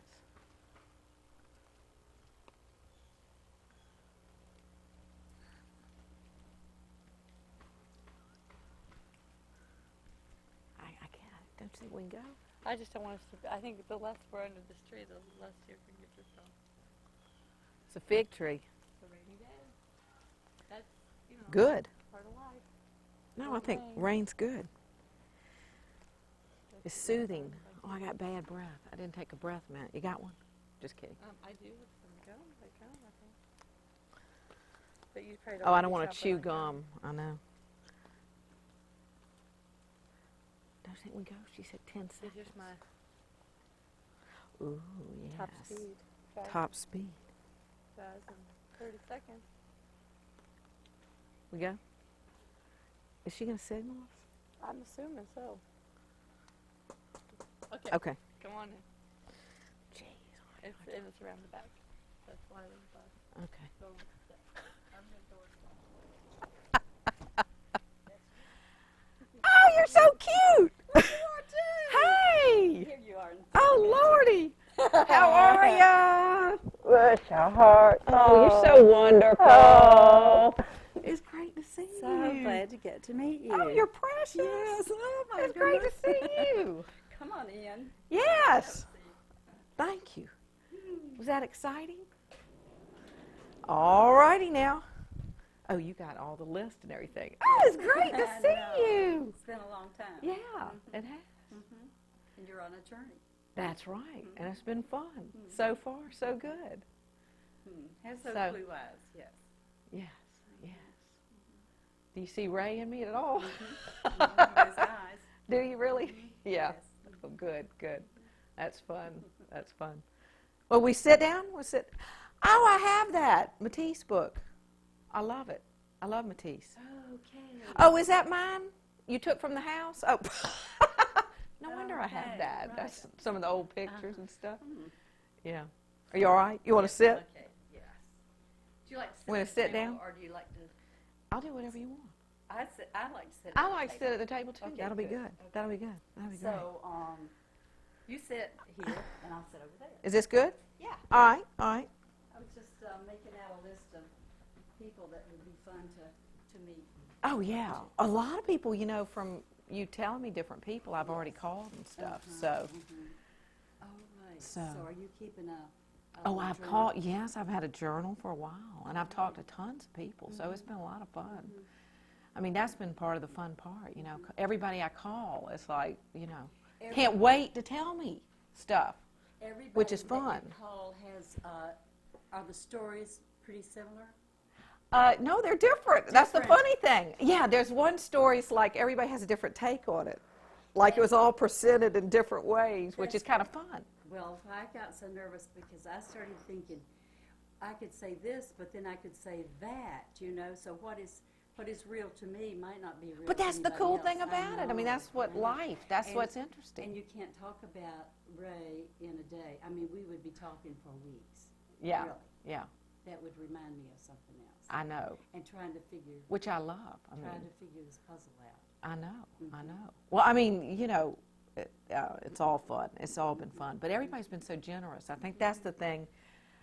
You know, at first, not knowing, going through the adventure of it all, I thought, you know, will anyone speak to me? And it was like, and of course, you were the first person I talked to, so you were the best because you just, you know, were so giving about the whole thing. But almost everybody that I called, you know, was like the same thing. They couldn't wait to talk. Everybody's got stories. And very open, Mm-hmm. you know.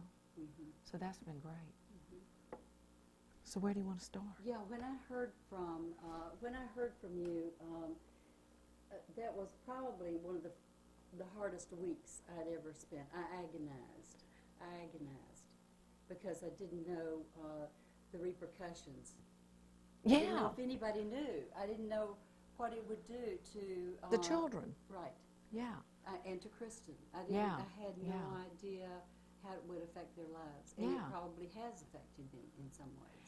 all positive. It's been one of the greatest. I think that's the thing, and I think I might have touched on this, and I may never have told you this, but you know, it was one of those bonus things. I mean, we're all very close. I spend every June up there at Truro at the sand pile. Mm-hmm. And, you know, and I've gotten to be very close with Beebs, too. Their other, you know, their other sister. And so I feel like she's one of my sisters, too. So, Well, now the place up at Truro, that's a story in itself, because yeah. when we were there and the children were there and Kristen was there, everybody reacted to this beach cottage the way they reacted to Ray, and everybody had something to say about, I don't want to be here, but once I get here, I don't want to leave, or I don't like being here. And I sat there and realized that they were reflecting their feelings about Ray. Yeah. No, that house, the essence of that house, I mean, the first time I went was with Alice and Jono, and Jono took me around, and it was wintertime. It was in January. But, you know, it was like a living, breathing entity. It was just really, and then every time I stay there, and you know, the first time I stayed there, and it was when all the kids were there and everything, I woke up really early, like 5 in the morning, and I sat at the kitchen table, and I was drinking coffee. I was all by myself, and I just started writing these things. I just felt this, you know, presence of Ray, like that cool door that he did with all the little colors and stuff, and, you know, just the whole design of the house. It was just there was something about it. It was really great. I mean, and I think they still feel that connection with it. Of course, it was Kristen's mom's house, but right. it's a wonderful, it's a wonderful place. Yes, it But is. you know that Ray you know, that he built it and all is kind of neat, Mhm. you know, Mhm. so it's fun. But yeah, go ahead, sorry. I didn't see any other houses that he had designed and built up there. I think there were some more. I'm not Yeah. really sure. No, I think so. In fact, some people in the Berkshires were telling me how they were going to take me to see some of the other things he had done. Mm-hmm. But I haven't been up there yet, so. To the Berkshire. Yeah, haven't done that yet. Okay. So that'll be There's- fun, too. mhm. Yeah. And I mean, I talked to, you know, like Billy Russell and of course, you know, your friend, Joel Clark, Yes. who's I- wonderful. He would know as much about Ray as anybody. Oh, he's been great. I mean, you know, he only lives an hour away from me. Oh, no, I didn't realize. Yeah, so you know, I went to visit him, so. Well, he lived at Ray's house a lot when he was in high school. Yeah, that's So what he said. Thelma felt like he was one of her boys. Oh, he loved Thelma and She loved him. Jimmy. No, Jack. No, what do they call Jimmy. Jimmy, yeah. Yeah. And he, actually, he gave me some beautiful pictures. I think I might have sent them to you. The one with Ray as a little boy, and it was Thelma and Jimmy and Papa Jack and Thelma's parents on Lee Street. Oh, no. I didn't didn't show see you it. that one. I No. think, hopefully we've got it in some of these Okay. pictures, but yeah. And I think that JoJo has one of Ray's best paintings. Well, you know what? He sent me one. Oh, yes, not the painting, but I've got one, and I keep meaning to give it to Becca, and I keep forgetting it's in my closet, but I want to send it to her. But it's just a sketch, though. What he has is a sketch. I think it's I can't remember exactly what it is, but so. But he gave me that. He sent me that, and some of the books too. He had. Oh, right. So Yes. that was fun too. So you've talked to JoJo, and you've Yeah. gleaned a lot from him. Lots, and especially the the Hampton. Yes. You know, the younger. I feel like that their university years too. That would be Told me lots about that. yes. And in And fact, I'd we like got to some hear- great pictures, which you haven't. Pictures, I can't say that word. Okay, which I would like to kind of. I mean, Yeah, I want you to tell me Miss- about. Well, I'd like for you to tell me because. Oh, yeah. There's a mystery involved, you know, because I didn't know about you, Of course. and I didn't know if anybody knew about you. Yeah, And they did. I know. I found out later. Yeah, they Becca did. didn't know. Becca didn't know, but the boys knew. Now how did Kristen, I think their mother. You know what? I think it was Beebs maybe or something. But you know, that was one of the surprises when I think when it was Jono and Fletcher both said they knew, but they didn't know if it was a girl or a boy or anything. And so that was just kind of something they didn't talk about. They didn't wonder where this child was. Yes, they did. Oh, they did. Oh, yeah. They Okay. said that it was really, you know, they wanted to know. But how in the world would they, there would be no way to find out. So, you know, that's kind of how it had happened. But, you know, since then, it's like totally, that doesn't even, you know, enter into it. You know, at first I was really nervous, you know, about the whole thing and going to Kristen. And I mean, they have been so wonderful and open. And Kristen and Stafford, you know, because I stay there. I mean, I stay at the sand pile, and they've just opened their arms to me. It's been great. It really has. So, I mean, it's really fun. And who would have thought? I mean, you know, it was just iffy. It was You know, so it's one iffy. of those things I said, you know, and we talked about this, and I talked a little about it, you know, when we were talking about everything, is that the spiritual aspect, I do believe really and truly that Ray had come to me to find me because he needed to heal, and I think the only way to heal was for all of us, you know, and at first I thought it was them, you know, I thought they need this. And then I thought, no, I need this just as much. I think it was a way for him to touch all his friends, the people he loved, you know, and I really believe that.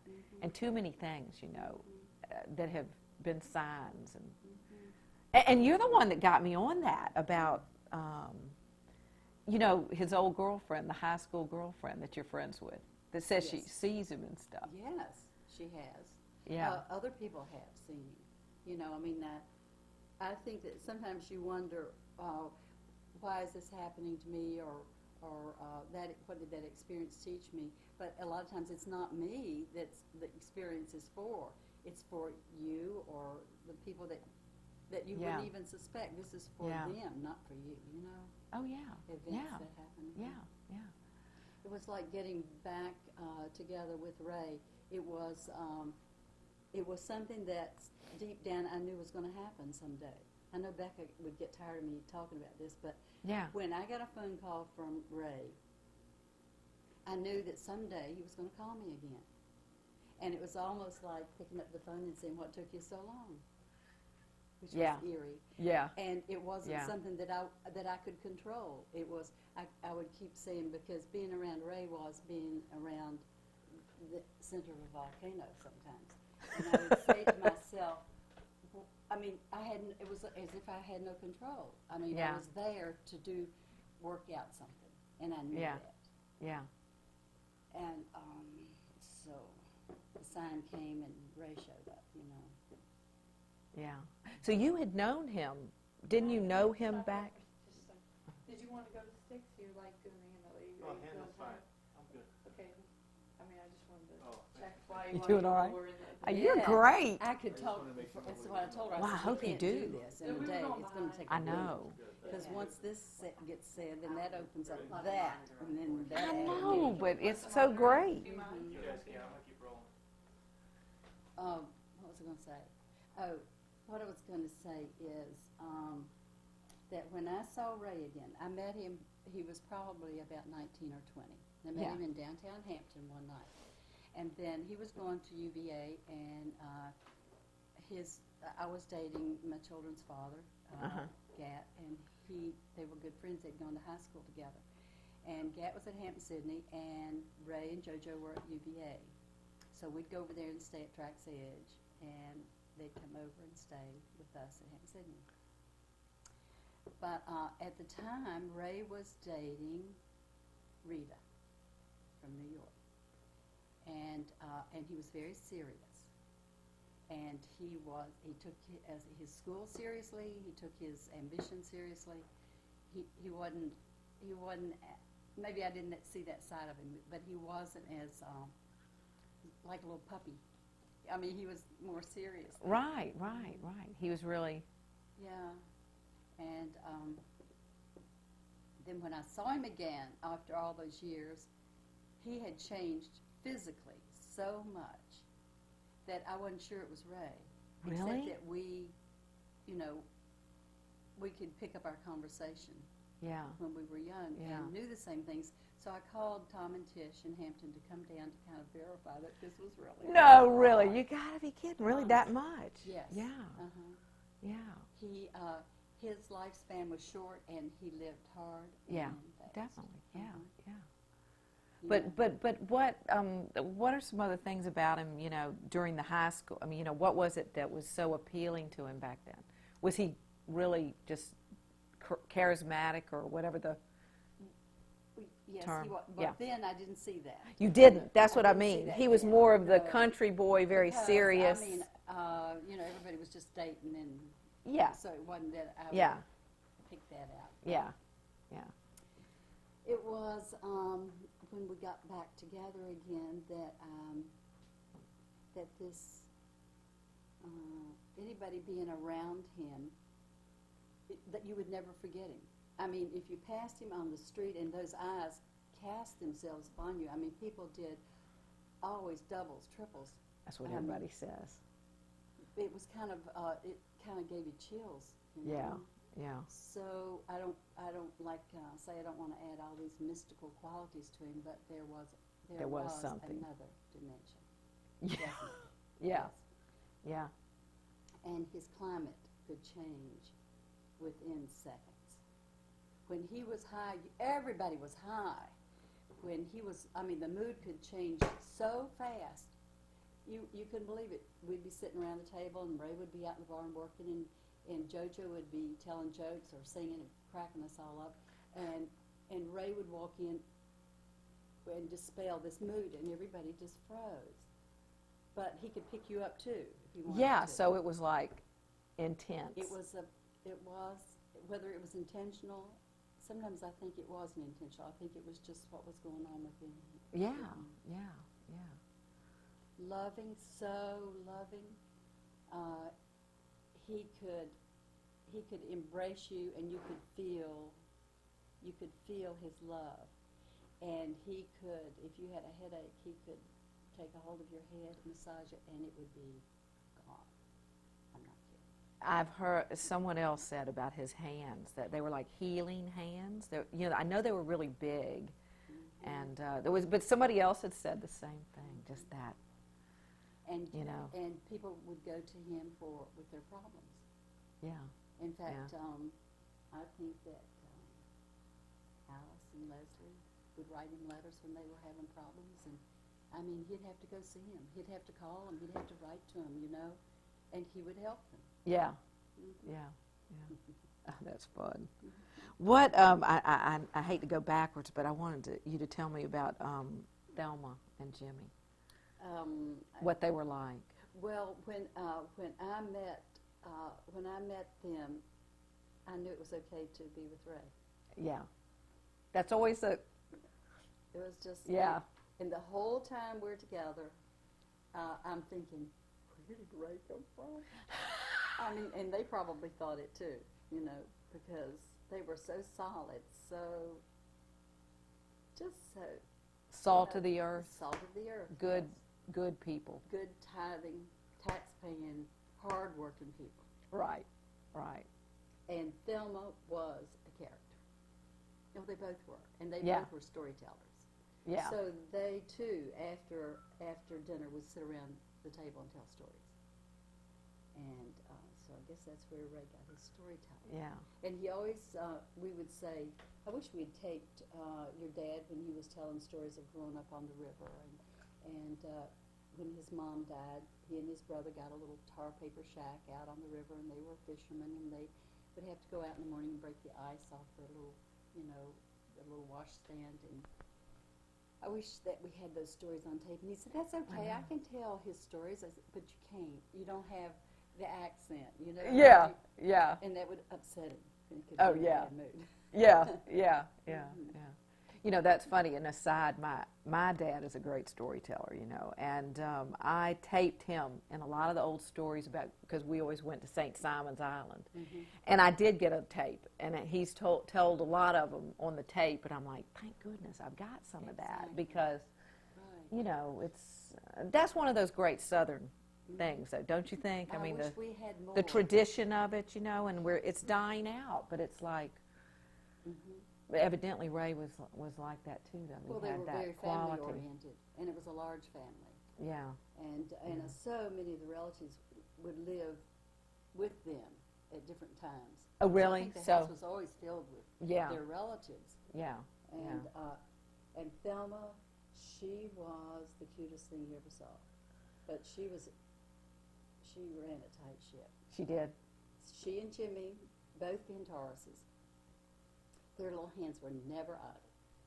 She was Yeah. either sewing or knitting or something. And Yeah. so I think Ray, being Sagittarian, and Margaret Whitten says he was a triple fire sign, whatever that means, had to keep those little hands busy. And I think that's why he drew a lot, in a way. Yeah. Yeah. Because at least he looked busy. Yeah. He didn't have to be Yeah. real physically active. Right. Right. So that was probably a hard road. Yeah. Yeah. Well, I mean, they were so dynamic too. I mean, in a way, Very. wasn't Thelma? Very. I mean, Oh. very. My clickities. Yeah. Yeah. Yeah. When she was older and should have been in sensible shoes and sensible clothes, Uh-huh. she'd go strutting down the street in her little high heel shoes. Oh, really? Her little mules, clicking those heels, just flying in a little thin sundress, and you could see right through it. Didn't bother her at all. Oh, how cute. Yeah. Off they'd go to church, and Jimmy was a little slower paced, and he'd be walking slowly behind. She'd be, half a block ahead of him, clicking on. Yeah. So cute. Yeah. See, I have some pictures of her that I can't remember who sent them to me. No, Fletcher had them. He had taken of her, and she was always had this great big grin. She just looked great. I mean, you just wanted to embrace Never- her. The never pictures negative. of her, yeah, she Never negative. and cooking. One of the things I did, I had gotten that lemon pound cake recipe out of Alice's cookbook. And when we went to, Becca and I went to see Fletcher, I think his birthday was about the same time. So a friend of mine made the lemon pound cake, and we brought it, and that was really fun, and boy, was it good. It really was. She could go in, But- and one weekend she brought her pound cake, and Fletcher and Jono, and I don't know who was there. Well, that went in a hurry, and then she whipped up another one. And then, you think about a few days ahead, I think I'll make a pound cake. Yeah. And so that was devoured, and she sent somebody out for ingredients, and she whipped up another pound cake. And it was nothing to her. Yeah. Oh, that's funny. That's She could funny. go in the kitchen in her little corner in her kitchen, and she could turn out 3 good solid meals a day. And you just wonder, when did she do all this? Yeah. Oh, that's cute. So that was kind of that. Loved to go shopping. Oh, did See, she? Ray was her boy, Yeah. and Ray Yeah. was really just like her.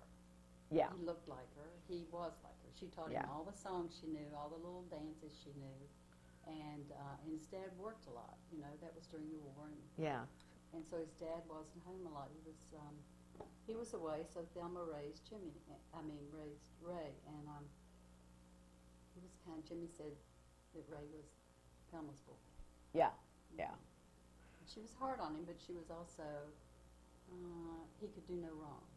Yeah. Yeah. Well, what are some of the songs that he sang? Because I love, his voice, I said you could fall in love with him on the telephone.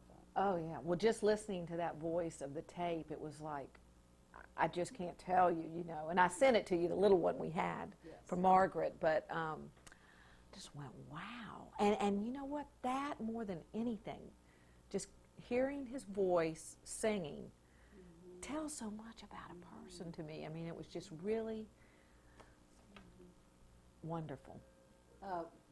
There's so many magic moments sitting around the table after we would have dinner, and he might read, or we might read one of the classics, and every night, read a chapter or two. Or we would sing, or folks would be sitting around playing music. And Ray could tell the same stories every night, and everybody would just sit there. You included. Just sit there like I'd never heard it before. There was no way you could move. I mean, you just were hypnotized by this voice, this caressing voice, And then, but if he'd put his head down, and everybody would get quiet, it's like everybody knew what to do, and he would start singing. I just can't tell you what it did. Oh, I can imagine. Well, I mean, can you think of any of the songs just off the top of your head? Well, no, just No, whatever. just, yeah. He liked country music, so Yeah, put he your did. head up on my shoulder. Da-da-dum, da-da-da-dum, and he loved Willie Nelson, Oh, did he? and he loved folk songs. Yeah, Uh-huh. yeah. So it would be whatever. Whatever he was, sang. yeah. Oh, that's neat. But he had to. But then there was another side that when his dad would say, and I thought about this a lot. Yeah. It bothered me when his dad was sick. He asked Ray to sing "I Come to the Garden Alone While the Dew Is Still on the Roses," and Ray wouldn't sing it for him, and he said he just wasn't in the mood. And I've thought about that, Wow, that's but I kind wish of, he had done yeah, that. I wonder why he didn't, because I that's know. interesting. Mhm. Oh, Maybe it just had to come up from somewhere. I don't know. maybe he was just too, I who don't know. knows? Mhm. Yeah, that's sad, though, in a way. Mhm. Gosh. So I think, speaking of Jimmy and Thelma, I think in a way Ray had his it was probably his 5 years with this one, 5 years with this one, 5 years with this one. It was more or less something that he stated to me. You could maybe tolerate him. 5 years was pushing it. I mean, The magic started to wear off. I mean, well, you you were exhausted. Yeah. I mean, you were drained. There was Yeah. nothing left. You couldn't give him anything. yeah, And he had taken all he needed from you, and he was ready to move on. And yeah, of course, I was the last trip, yeah. and Yeah. that was interesting. But I thought later he wanted to go back home to be near his mom and dad, and I was somebody they could accept and understand, like the little Southern Baptist. Here she is, now you folks, have I done well? Brought the kill up and laid it at your feet. You understand? Oh, I think it was more than that. Well, I'm no, sure. Yeah. because it pleased him. And But don't you think that was what he was looking for too? To go back to his roots. For Thelma. Brock is what Yeah. he was looking Oh, for. sure. He adored Mama's her. boy, of He course. adored Yes. her. Yeah. He couldn't stop telling you, look at him, look Really? at her legs, aren't they? He adored his mother. Yes. Yeah. She was his sweetheart, but he never found another Thelma. Yeah. I think he was always looking for. Yeah. Yeah. Mhm. That Southern mama's boy. Mhm. I was laughing because when I was growing up, my mother used to say about my dad. She would say, and his mother peeled his grapes for him. And I was like, oh yeah, another spoiled Southern boy. But anyway, I thought that was funny. But anyway, do you want to take a break or you?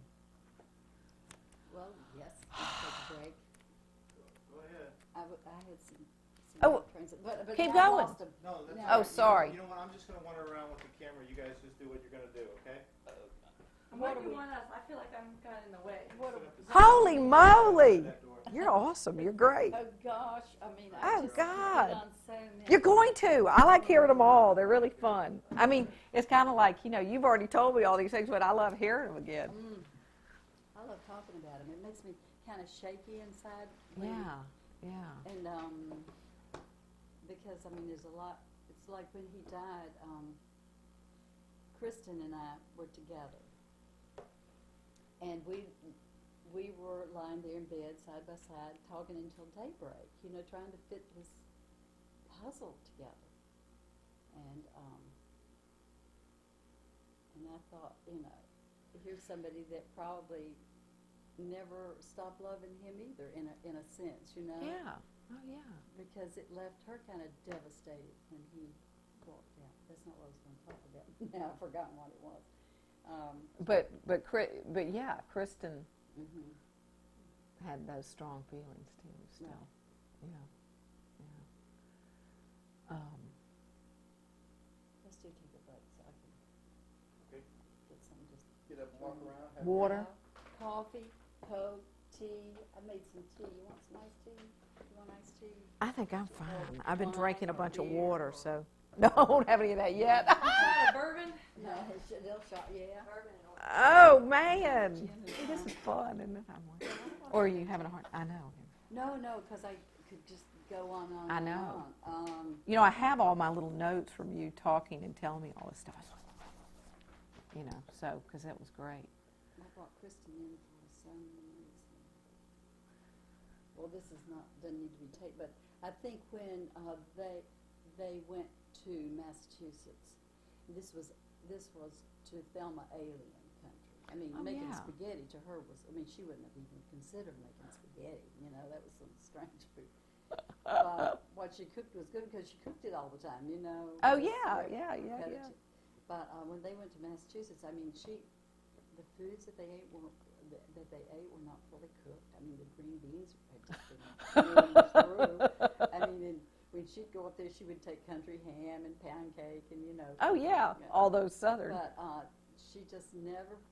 She didn't say anything about it, but she just couldn't figure out how they ate. But I thought so many times, if Ray had never left his roots, because he was pretty provincial, even though Yeah. he had Yeah. broad visions, he was provincial. 'Cause Yeah. they were provincial people. Yeah. I think that was part of the conflict of Ray, don't you think? I think that's when his appearance began. I mean, I think that something happened when he moved. Yeah. I Yeah. don't want to talk about that because I can't explain it. It's just one of those. Yeah. Yeah. That's funny that I don't think you told me that before about the fact that his appearance changed so much you weren't sure it was the same Ray Brock. Really. Yeah. Because here was this beautiful, handsome, Yeah, the Handsome pictures. fellow, Very yes. handsome. Yeah. mama's pretty little boy, Yes.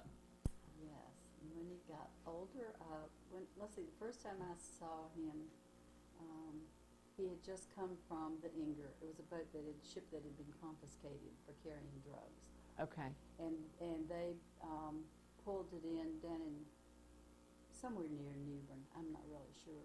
So he was kind of. I know about that He story. was kind of hiding out in a way. So that's why he came to see me. He was hiding out in a way. So that was the first time I had seen him, and I mean, he had just been living a hard life. I'm sure he wasn't eating properly. He was probably living on booze and drugs And Spam. I heard he loved Spam. and spam. What a hoot. Yes. Spam. Anything sweet. Yeah. Hershey bars. Yeah. I mean, he'd have a stash of Hershey bars by the bed and get up in the middle of the night and Oh, sit goodness up and gracious. smoke. I've got that sugar addiction, too. Oh, eat those. Really Hershey and bars. truly? Isn't that Mhm, funny? mhm. Gosh. Well, what about his love of boats and his, Okay, well, that's what I was going to tell you. Yeah. I think that he wanted to build boats. When he came back, of course, that would be natural to be involved in boating and fishing and sailing, because they had always done a lot of sailing. He and JoJo and his dad. yeah. He said, architecturally speaking, the lines of the boat, the interiors of the boat was a lot more intriguing to him than Than building a a house. a building. That's interesting. So he apprenticed with Paul Green, who was probably a third generation boat builder. And he loved Paul Green so much that he couldn't talk about him without tearing up. He loved him. He just was And like a, when Ray loved somebody, it didn't matter if you were male or female, he loved you. And you knew that, and they knew that. So Paul Green would build boats, and Ray, when they'd have a new order, he'd get busy with his drawings and his renderings, and Paul Green would just simply build a boat. You know, there were no drawings. They put it in the water, and Paul would say, well, the next time we need to be, you know, a little bit this, a little bit that. That intrigued Ray, that you could just build a boat with no dimensions except the ones in your mind. head. Yeah, yeah. Well, you know, I had talked to somebody that said that let's say it'd be Ray's grandfather could do that he could go to the lumber yard and pick out all the boards and without writing anything down or anything and pick out exactly what he needed to build a boat. I hadn't heard Yeah, somebody told me that, and I thought that was kind that. Now, of neat. which granddaddy would that have been? I don't know. I don't know. Would that have been Papa Jack, probably? I wish I'd known him. Yeah. Thelma said he was the best man she'd ever known. He looked so cute. Oh, I've only saw yes. the one picture, and and that's a funny story. Fletcher and I emailed back and forth, and I had called, and I may have talked to you to get their number, but I had called a Spady, Jimmy Spady, or one of the Spadies. I can't remember which one.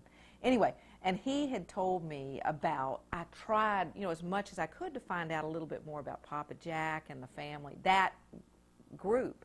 And, you know, he mainly said that they were line fishermen and all that salt of the earth type, but that Virgie Bloxam Brock was his wife, and she died early. And Right. Jimmy's and that's mother. why some of the kids were taken over by the Right, Spadies. right. But I don't know what I was getting to, except for that. The boat builder. Yeah, Which grandfather would have Yeah. been Papa Jack? I think so. suppose. Not the Cole. It may have been the Cole side. Well, It may have been Thelma's father. Thelma's father. It may have been Thelma's father. It was Thelma's father. They were all fishermen. The one and that lived in Fox Fox Hill. Hill. Yeah, Yes. yeah. Mhm. So, but back to the boats and all. Wasn't there a boat called the Arrow, or it's one that they sailed in called the Arrow? There's something. I don't know. Someone told me about that, but that doesn't ring a When he bell or was anything. young? Yeah, that was when he was young. That was when The they did the Hampton- races. The Hampton He and one his design. daddy raced raced the Hampton one design. Yes, but Yeah. you'll have to ask JoJo. Yeah. or- JoJo may have told me that, probably. And you know, it's funny, my mother's best friends lived in Hampton, Virginia for a while.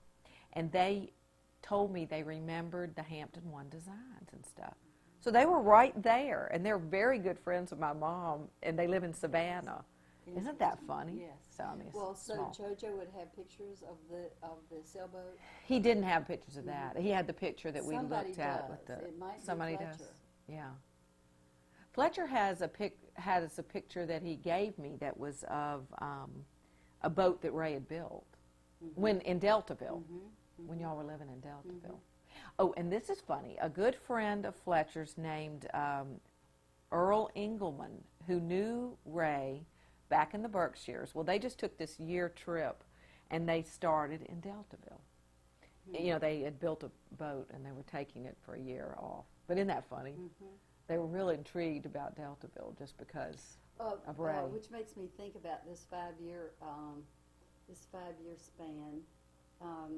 When we moved to Deltaville, you know, there's these hot spots, like you move to Chapel Hill and it's a hot spot. Yeah. Or some places just the energy's really high there for a while. We moved to Deltaville along with a lot of other young couples that were building boats. And there were some folks down from Michigan that had never even sailed, but they were building boats. They were going to sail around the world. Or it was just So it became kind of lot a of- happening place. a happening place. Yeah. there were women working in the boatyards there, and women had never worked in the boatyards. They were young women coming to Deltaville to work in the boatyards. Now, the wives of these boat builders were not too happy, and it was bad luck to have women working in the boatyards. And just about all of them we can think of were all Capricorns. Now, I don't know what that means. Yeah. But Oh, that's funny.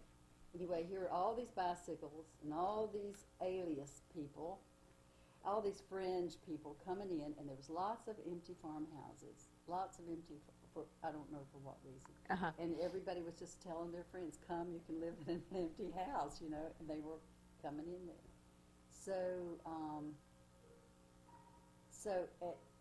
When Ray died, it was almost like it was the end of that. It wasn't his death that caused it, but it was dying out there. People were drifting away. So it was just that little time period. Yeah. Yeah. Which is Oh, that is interesting. Yeah. Oh, tell me about that, the farmhouse and all the, where y'all lived. How did you end up going to Deltaville? First of all, how did we end up? Well, he started building boats and working in the boat yards, and somebody found this house down at Stingray Point, and it was a farmhouse that hadn't been lived in for a long time. So we moved in there. With your And- kids? Yes. Well, let's see, who was there then? Doug, my son, was with us, and Russell, my friend that lived with us, with the full-blown Alzheimer's. She lived with us. She drove Ray insane. He drove her insane, too. She would come down to breakfast in her 4 layers, and he would say, Russell, why don't you put a coat on over top of that? And she'd say, what do you think, I am crazy or something? I mean, That's cute. anyway. Yeah, yeah. She said she would like to talk to him if he ever got in a good mood. So, anyway, we were there, and then we moved to our old farmhouse in Hartfield, and that was another empty house. Yeah. I think Beck's back there. Can you pick it up? Yeah, is it over there? No. It's in the bed. Oh, where's Becky? The bedroom right side. I think she's there. Oh. Oh, Just I'm let it sorry. ring. You want, Just let it ring. Yeah. oh, I could have picked it up. I was just thinking. So then. Wait a minute. Let me.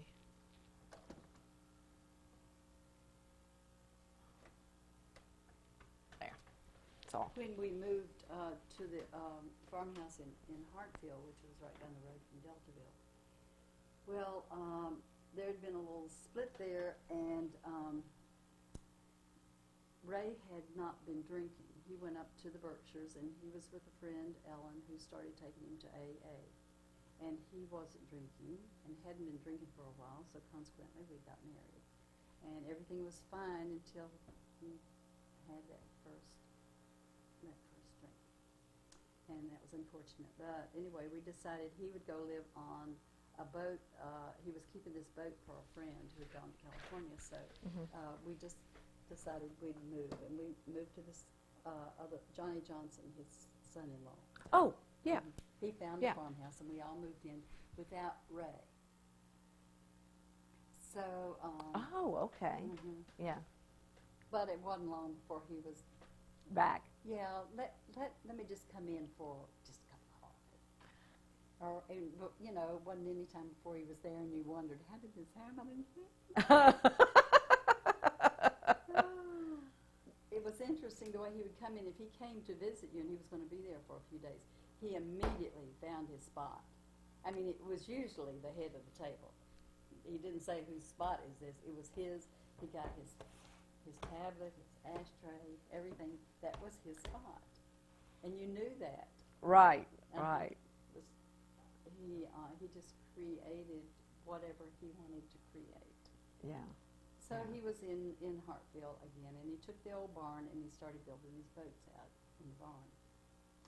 And Do you think that he was happy? I think that he was happy.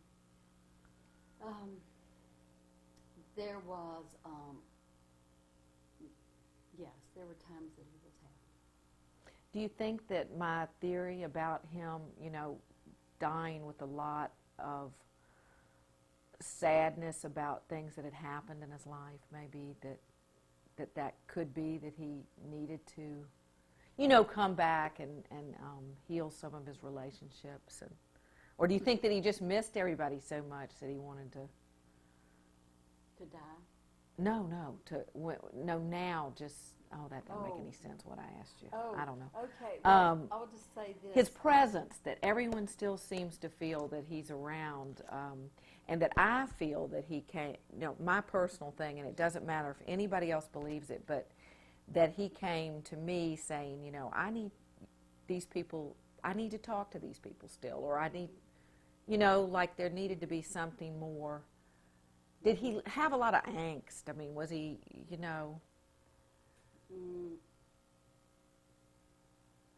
He didn't exhibit that. I will Yeah. just say that, no, he wasn't a brooder in that sense, or he wasn't depressed in that sense. He was moment to moment. Yeah. I don't think he had many, feelings of, I wish I hadn't done that. really? I don't think I can't remember ever talking about things like that. Yeah. That's, When he died, Thelma never talked about that to anybody. I mean, she never poured her grief out on anybody. She was so stoical about it. It was maybe that's when I didn't know anything about you. I'm thinking, was it gone inside of him, or where did he stash this? yeah. Where did he stash Kristen and the children? I never heard him say, "Oh, I wish I hadn't done that," or "I'm sorry about that." But obviously it had to be. He just moved on. I mean, maybe he knew that the energy would keep Yeah. going. I don't know. Yeah. Because, Well, maybe that's the, the drinking and, the... well, when he wasn't drinking, that was the best time of all. Yeah. And at one point, he had got a little trailer, and he always, poo-pooed trailer. But he loved it. It was so compact, and it was so efficient that he really was creative in this little trailer space. Yeah. But he couldn't be alone. I mean, if he could have been alone, he might have accomplished more. Yeah. And he had to be alone at certain times, but then he had to have people around him. He had to have somebody to support him, for one thing. You can't live on air. And Right. And that was the women in his life's role. Oh, he picked you out far ahead. He knew who You was going think? through next. Oh, no, he did. Yeah. Yes. Yeah. He already had it planned. You were just part of his, you had no choice in the matter. Right, Uh-huh. right. Yeah, yeah. So he was there, and he built his boats, and there was something about money. I mean, he wanted things. He didn't want to be rich, but he wanted things, and he wanted them at that moment, that he could stamp his foot in a hardware store and say, "I want that now." And you look around and say, "But we don't have the money. I want it anyway." You say, "Oh my goodness." Yeah. But he didn't, and his dad had collected all these tools, and he could always go to his dad and borrow it and lose it or lend it to somebody, and it would get lost, Anyway, so he would build a really beautiful boat, and they'd come to get their boat, and you'd think, now we can pay the bills. Honey, you won't believe it. It's the best pot you've ever smoked. He says, by the time we sell this and distribute it, we'll be, in a week's time, of course, it was long gone. And So he could just care less. couldn't... He couldn't pull it together. The money, Yeah. to him, money was like prostitution. If you made how can I charge somebody that I love so much for this boat that I built?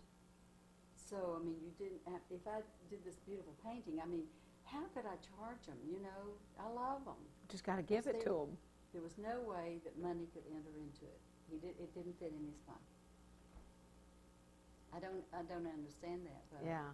I'm Yeah. sure there's lots of people like that. Oh, yeah, Mhm. yeah. Mhm. That's interesting. Though. And his work was honest work. I mean, it wasn't. Oh, yeah. He was very, very serious about his work, Yeah. and he took great pride in it. and everybody around him learned that in a hurry. Yeah. Mm. So he was talented. Oh my goodness! Oh, he had so many things going on in his head that he really couldn't sleep. Yeah. You know, there was just too much going on. When you have that much going on, I suppose you can't focus in on things. Yeah. You try, but you know. Right. Mhm. Yeah. No, I mean, Mhm. yeah, I understand that totally. Mhm. I've read a couple of his letters that a couple of people, about 3 people have given me letters that he wrote. And one of the things he said, well, I don't know it was JoJo or Billy Russell, but it was one of the letters was saying, I got up at 5, I started drinking my coffee. You know, he'd get up very early. He only had like 4 hours sleep, and he would just go immediately. But You he know. did cat nap. Oh, he did? Well, that's good to know. He wouldn't want you to know that. He wouldn't say that. But he did cat. Well, you know, Becca gets up really, really early, too. She has, you know, the same. At 4 o'clock in the morning, you could hear him out in the barn singing.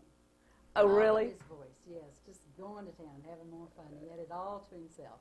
Yeah. Oh, that's cute. That's cute. Yeah. He was a great cook, and he was fun to be with because he had a lot of Thelma qualities. He had a lot of feminine qualities. You know, he wasn't a macho guy. Yeah. And so it was fun being with him. He liked to go shopping. He liked to gossip. And he liked So women love men Oh, like that. I yeah. mean, Oh, that's so much fun to be sure. around. He understands them. He understands women. Yeah. So that would be fun. Right. It sounds like he really made everything an event. Like when he would do something, it would be. Well, right after he died, Kenny Rogers, Kenny Rogers sang a song, You Decorated My Life. And I thought, let's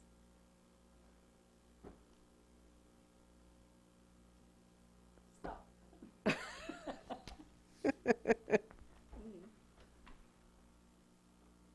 And that was him. I mean, of all the terrible things you could think about him and say about him, you know, and the times you were so angry with him, you could think, if you would take a walk in the woods with him and he would be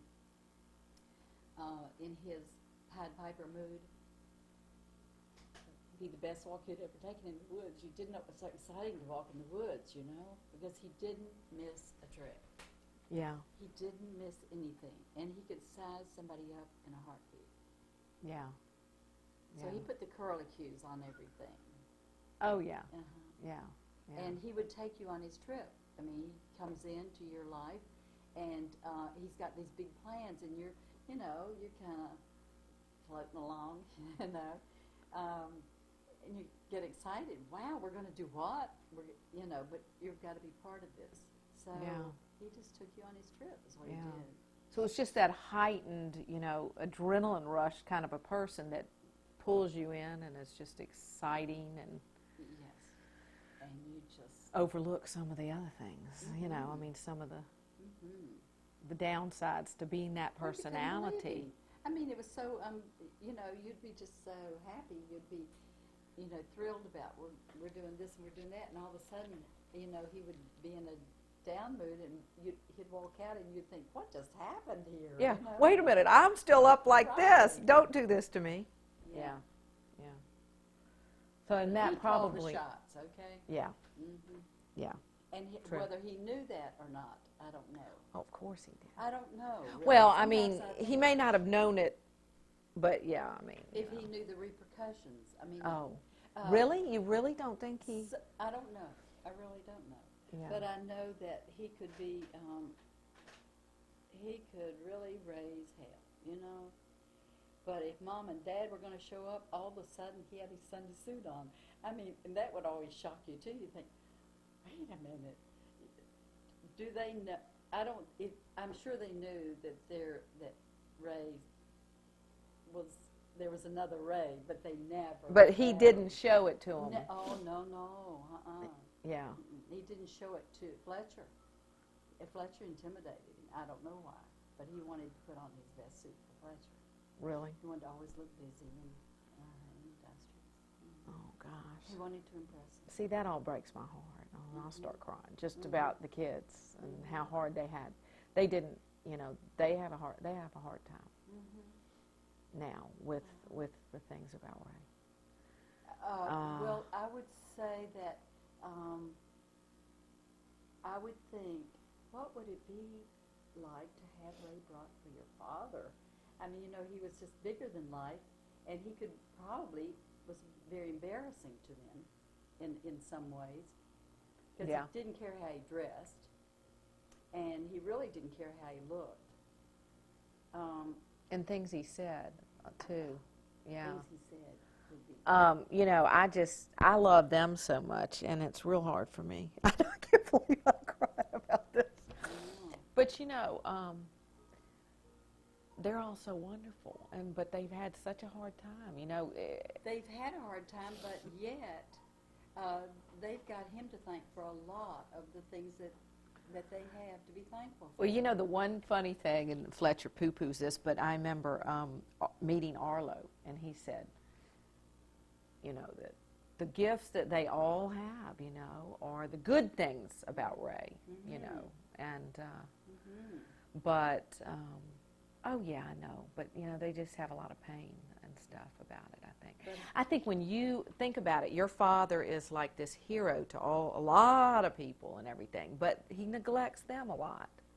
They were neglected. He doesn't know how to do otherwise. I don't think he even knew how to be a father. Yeah. I don't think he had any way of knowing how to be committed. Yeah. I mean, it just... The maturity or something no was not there. Yeah. No. Oh, no. The maturity was not there. Yeah. Maybe being an only child. Maybe resenting all Well, these I mean, people. I think Thelma's, being that mama's little boy and never doing wrong. I mean, he's never doing something wrong. I mean, you can't learn to be mature and be responsible. I'm sure that he must have run up a lot of bills for them. Yeah. That he was never made, Accountable. Right. And I think that's the hard part too about his children. They never. I don't know. I can't speak for them. They have to say. But that's just something I got from them. Well, some of these guys that I've talked to that loved him so much. Billy Russell and Rick Robbins and. Just them talking about Ray, he was a father figure to them, and he gave, he was like a hero to them, and he gave them so much, but he couldn't do that for Jono and Becca and Fletcher. No, because he had no idea what their needs were.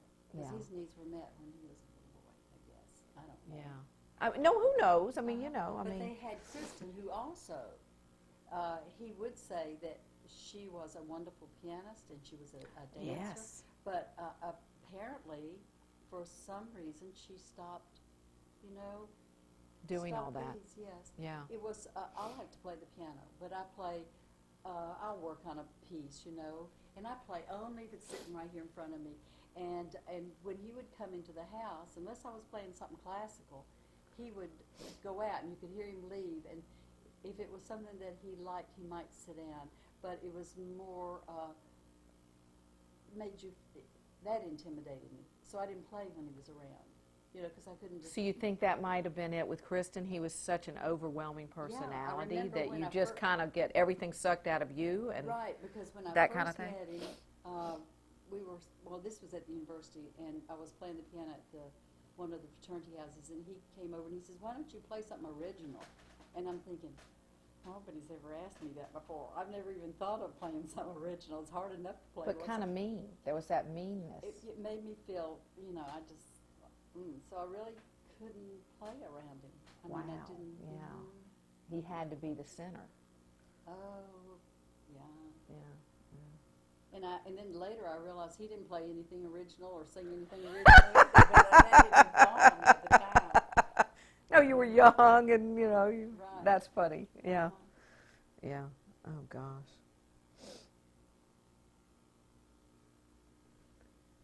What else? Okay, so if they had another way of looking at it, if Ray hadn't have been who he was, Yeah. they would realize that they have a lot of gifts from the Brocks, the Coles. Oh, sure. Uh-huh. And I wish that could all be resolved within them. Yeah. Because John O.C. is so talented. Oh, and I mean, he is he's- brilliant too. Oh. He's brilliant. He's like a He does- genius. Yes, he is. And I think that he wanted deep down more from Ray than he could have ever gotten. But he already has his own, you know, if he could just pull those Yeah, out. yeah, you're right. It, And such a heart. I mean, they all have a big heart. Yes, He's so just so beautiful. dear, and he's a you know, beautiful person. yeah, yeah, And Becca was needy. yeah, I think that that she was always hoping that she would get her dad for herself, that she could take care of Dad. yeah, And then every time he would break up with one woman, then she was there and she could take care of Daddy, but he always went off with somebody else yeah, and left her in the lurch. yeah. And she That's was a the way I feel. child. Well, she was a child, and she needed her father's attention. Mhm. Yeah, But there yeah. was too And many. she's so incredibly talented too. I mean, Yes, you but know, she they all can't are. focus in Yeah, yeah. because she's got so many skills. I know, I Mhm. know. Now she's doing landscaping and things up Yeah. there. Well, and But she's everything she good. does, she's talented. I mean, Mhm. she is, you know, really. And, but anyway, yeah. But, you know, it's funny. All three of them have they're just all very kind people. They're nice. They're very nice and kind. And that, you know, is probably from Ray and Kristen, of course. And, you know, but that is something, you know, that they all have too. But the thing with Ray, you know, I think I'd already said this in an interview, but Callie, Fletcher's wife, who's she's wonderful, but I had at first been trying so hard, you know, like, oh, I wish I could help them with this, and they need to, you know, get through some of this, and you know, and she said to me, you know, you can't, they have their own journeys, and they must, when they are ready, they will handle it, you know. But it's something I always feel like, you know, just let it go, you know, or get it out so you can know what you're dealing with and get past it. Well, chalk it up as a wonderful experience. How many children would have had that experience? You know, I mean, it's bound to give you lots of layers of understanding if you look at it that way. Yeah. I mean, and empathy. Well, there's a lot more, yeah, to Ray, you know, doing this. I mean, you know, when I was calling different people, everybody has a different input about Ray, but you know, you want to know, what was Ray thinking? What was Ray's? I feel like he might have been sad. I mean, or he couldn't live up to his mom and dad, or he was. Did you ever feel that way? He couldn't. I mean, his dad. I remember walking out to the beach, and his dad had his arms around me. And his dad had those beautiful blue eyes. So did his mom, but not with the intensity that Ray's were. And he said, you know, I really don't understand him. He says, I mean, he's got a college degree, and what is he doing with his life, you know? I mean, to them it was 9 to 5. You know, you got up and you went to work and you came home. Yeah, yeah. But don't you think it was? I mean, you know, I mean, I hate to bring this up, but I think it was alcoholism. I mean, that's why Yes. it got the best of him. Yes. Basically, like a lot of people, and a lot of people that are very bright, creative, you know, genius types or whatever. It's just, don't you think that's what happened to him, really? Yeah. Alcohol and drugs. And drugs, yeah. Did he still do a lot of drugs right at the end too, or? He, Because he was only 50, and I'm I know. 49 right now, so it's I not like know, he's I about know. my age, you know. I He, can't imagine. well, he would do, if you came by with some pot or something, I mean, he would smoke a joint with you, but, and he always drank beer, wine, whatever. I mean, he didn't, at first, he would get totally wiped out. At the end of the day, he was out, falling asleep in his plate, you know. But that got better, so that, that there was, you know, there was some organization there. I mean, he didn't get smashed. Mm-hmm. And near the end, right before he died, there was a peace that passeth understanding that occurred. can't explain that either. But here is Ray. You know, this is Ray. You know, always in motion. But the right before his death, I'd say 2 or 3 days, there was a peacefulness that came over him.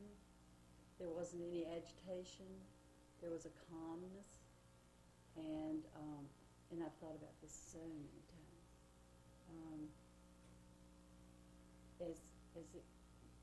For example, the night before he died, we went over to a friend's house for dinner, and when we got through eating, he said, "Let's read a play.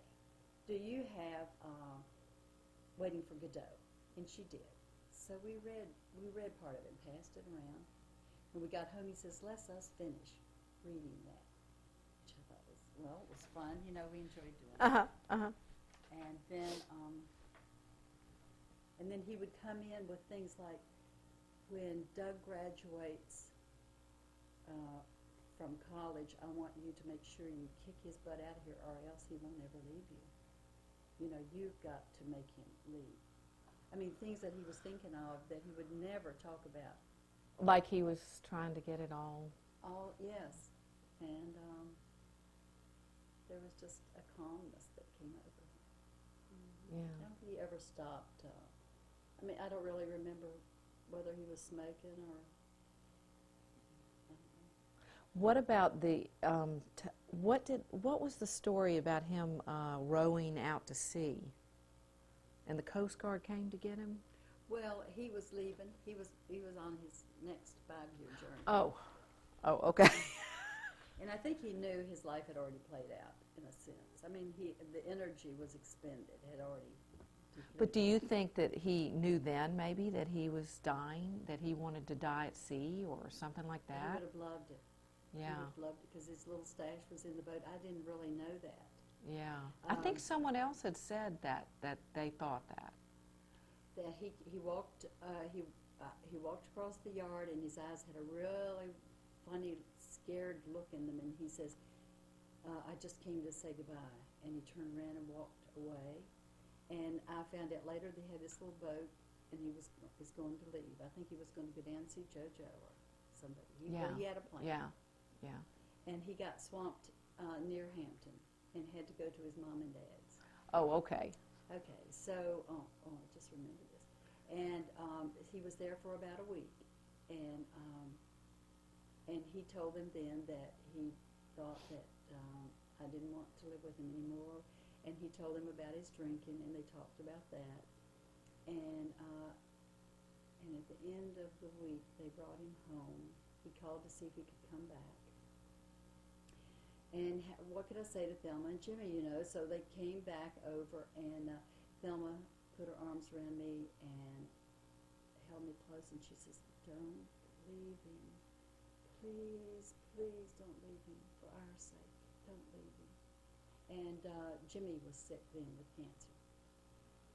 And I thought, Oh, wow. Really The sadness. Yes, don't Yeah. love him. She said, "Please love him." So then they went back to Hampton, and then he died in a couple of days, 2 or 3 days.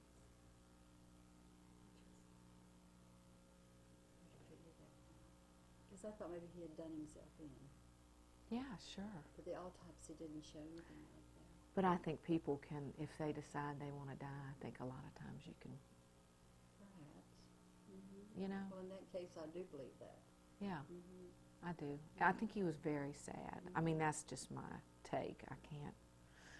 I think it's hard to be a person that has, I think that, you know, looking at it, he obviously had like either manic depression or, you know, there were things in his head, and I think we all have them genetically. I know what you're talking about with the racing, and, you know, when I would hear the things about the grinding the teeth all night and the energy, and I have some of that. He probably had it a lot more intensely, and he didn't know how to live with it. It's too bad that, you know, and I think that's really hard, especially like his talents, and that he could never really, the only way I can describe it is, you know, getting from point A to point B. That it's very difficult for a person that's mind is racing to get to that point B. And, but he had that heightened you know, brilliance, didn't he? Or did he? Do you feel he had Oh, that? yes. Yeah. Oh, definitely. And that's what I see in Jono. I mean, all three of them. But, you know, that, and the thing about Fletcher is he can get from point A to point B. He makes those beautiful instruments, and his music is incredible. He's focused in. But at a real price. He's had to really, you know, but he's driven to do it, and he's gotten there. But anyway. But I think that, to me, there's a great sadness there. It's more than a sadness. I don't even know the word to use. It is not even melancholy. It's I don't really know how to express it. It wasn't a sadness. It was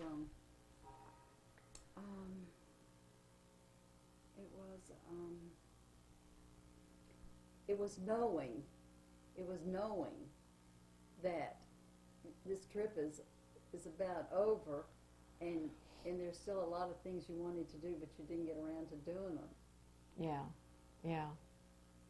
And don't you think he had a lot of disappointments, like maybe in the times of the Alice, you know, when he was on his big high, he was really, and okay, what's the word? Is it hedonism or hedonism? Hedonism? I'd say hedonism. Don't you think he pretty much was into that? I mean, he really, and of course that's not, you can't sustain that. That's a very sad life. And it could be fun for a while, and it was probably majorly a high, and he pretty much... He sold himself to that. Yeah, and then he couldn't get out of it. Oh, right. You know. That's good. And he couldn't get out of it. It was like spinning in a circle, and that was it. Being totally... And I think because he was raised by, I mean, this is just my theories, but you know, because of his being raised by Thelma and Jimmy, he had all the values that they had. Oh, yes. And so in the end, he's like, he had to have this great sadness and disappointment in himself for living the way he did. Even though he loved it and it was great, you know, what a sadness to have disappointed everyone, mainly himself. I mean, that's just my theory. And it's so sad, you know, to see a life like that. I mean, it really is. And I think because, oh, no, I'm going to start crying about it. But, see, my connection, you know, and I talked about this yesterday in the documentary, you know, my parents I adore, I love. They're my parents.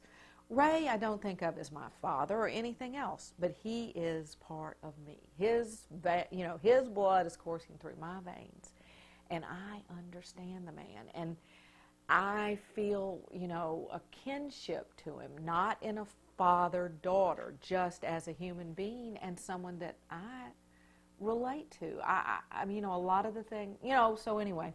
So you came along as a catalyst. I think so, definitely. Because you can look at it.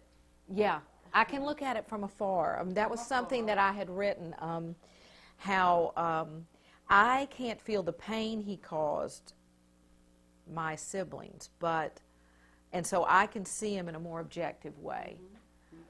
Because if I were them, I would be in the same boat. You know, if I had been raised by Ray, I would have been in the same boat. Instead, I had, you know, a nurturing family that, you know, I feel I just got a leg up on them on that, but I'm not, you know, does that make sense? This is what it's like being raised child without Ray there. Carrying the baggage along. Yeah, yeah. But I have such an empathy for him, you know. It's like I almost felt like, you know, I want to tell Ray's story. Ray is going through me. I do believe Ray's there. You know, the star thing, everything, you know, the story about the stars and me drawing the stars on the... I haven't told you that about the stars. I got the picture from JoJo, and on all the letters I had put big stars on their envelopes. I didn't have any other idea why. And then Becca even said, my dad used to draw the stars, and you know, and then Billy Russell sent me the picture of Ace Joiners with the star on the door. Why would I put the stars there? Right. Too many things. When he came back to see me, he was Starbuck. He was always in a character. He was always role playing. Always role playing. He was Starbuck. No, And really? He was Starbuck. Well, do you know that when, and this is silly too, I've already told this on the tape, but the day that they were coming, and I was very nervous, you know, and I emailed Fletcher, and I kept punching the return button, and a star kept showing up. I have no idea why. Then I'm leaving the house. My dad and I had gone to a friend of mine's house, and I didn't even tell him this. I was going to say, turn back around. But I looked in the woods, and I promise you, there was a star fish, like on a post or something. I'm like, I don't know. You know, of course, maybe I'm just making all this up. No. But I really do believe that, you know, that there's something to that. I don't know.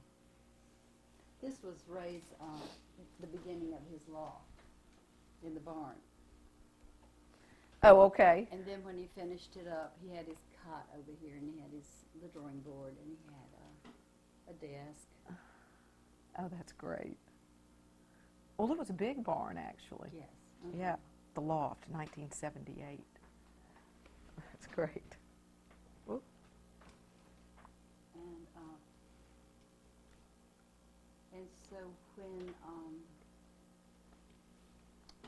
so when he died, he had opened a fresh pack of cigarettes and laid them on the table and put matches beside it, and one cigarette was pulled out. He had some slippers up there, and he had them right in front of his chair. And he had raked the ground was dirt. He had raked the barn floor up to the door, so there were no footprints left. And he had laid down in front of the barn and died. Wow. He centered himself right in front of the door of the barn. Almost So- like he was still staging a story, was like he was still so an actor. Yes. Yes. His character, I mean, he was on stage. Oh my goodness. That's wow. Very dramatic. Well, what about you when you had to have kind of sensed, I mean, it didn't surprise you, or did it? Well, I mean, so That he much died. was going on. There was so much turmoil going on then, you know. I mean, here he is back here. I mean, and he wants to go, and I want him to go, but I don't want anything to happen to him. I mean, you know. Yeah, of course. It was just such a strange time. It's almost like he really sensed that this was it. He could not go any longer. That no one else could take him in, or That's right. It Basically. wasn't worth the effort. Yeah. I've just done all I can do. yeah. Mhm. Wow. So But perhaps so hard for you. I mean, just the whole. it was. I don't really remember it. It was so awesome. Yeah. Then I have somewhere I have I'll show you. Oh, what I it- know this is his writing, and he always Yes. wrote in. All the letters were in this brown. My grandfather always wrote on a note thing with the brown paper. I had. Oh, wow. Some little that was on his that he had left on his desk from the Once and Future King. That was lying there. Oh, I love that movie. Let's see if I have it. I don't know if I ever showed you this picture. Did you see that? That was his No. last voyage with Joe and JoJo.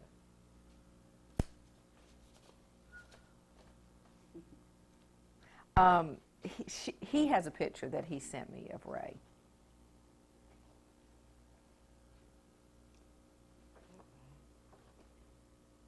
Boy. Golly, that's. He was so happy. See, he could be Captain Hornblower in a heartbeat. This was on his He desk. had really changed. When You were right. Oh my goodness. read it out loud. Oh, I'm terrible at reading out loud. You read it out loud. On the morrow, Wart and the dog Boy and the dog, Boy, were the firmest of friends. Their common experiences of being stoned by the mob and then tied to columns of pork by Morgan Le Fay served as a bond of topic of reminiscence as they lay among the dogs at night for the rest of their lives. Also, by the morning, they had both pulled off the noses which Merlin had kindly given them. They explained that they had got used to having no noses now, and anyway, they preferred to live with the dogs. I'll have to reread that several times to understand that. It was just, What his meaning was, though.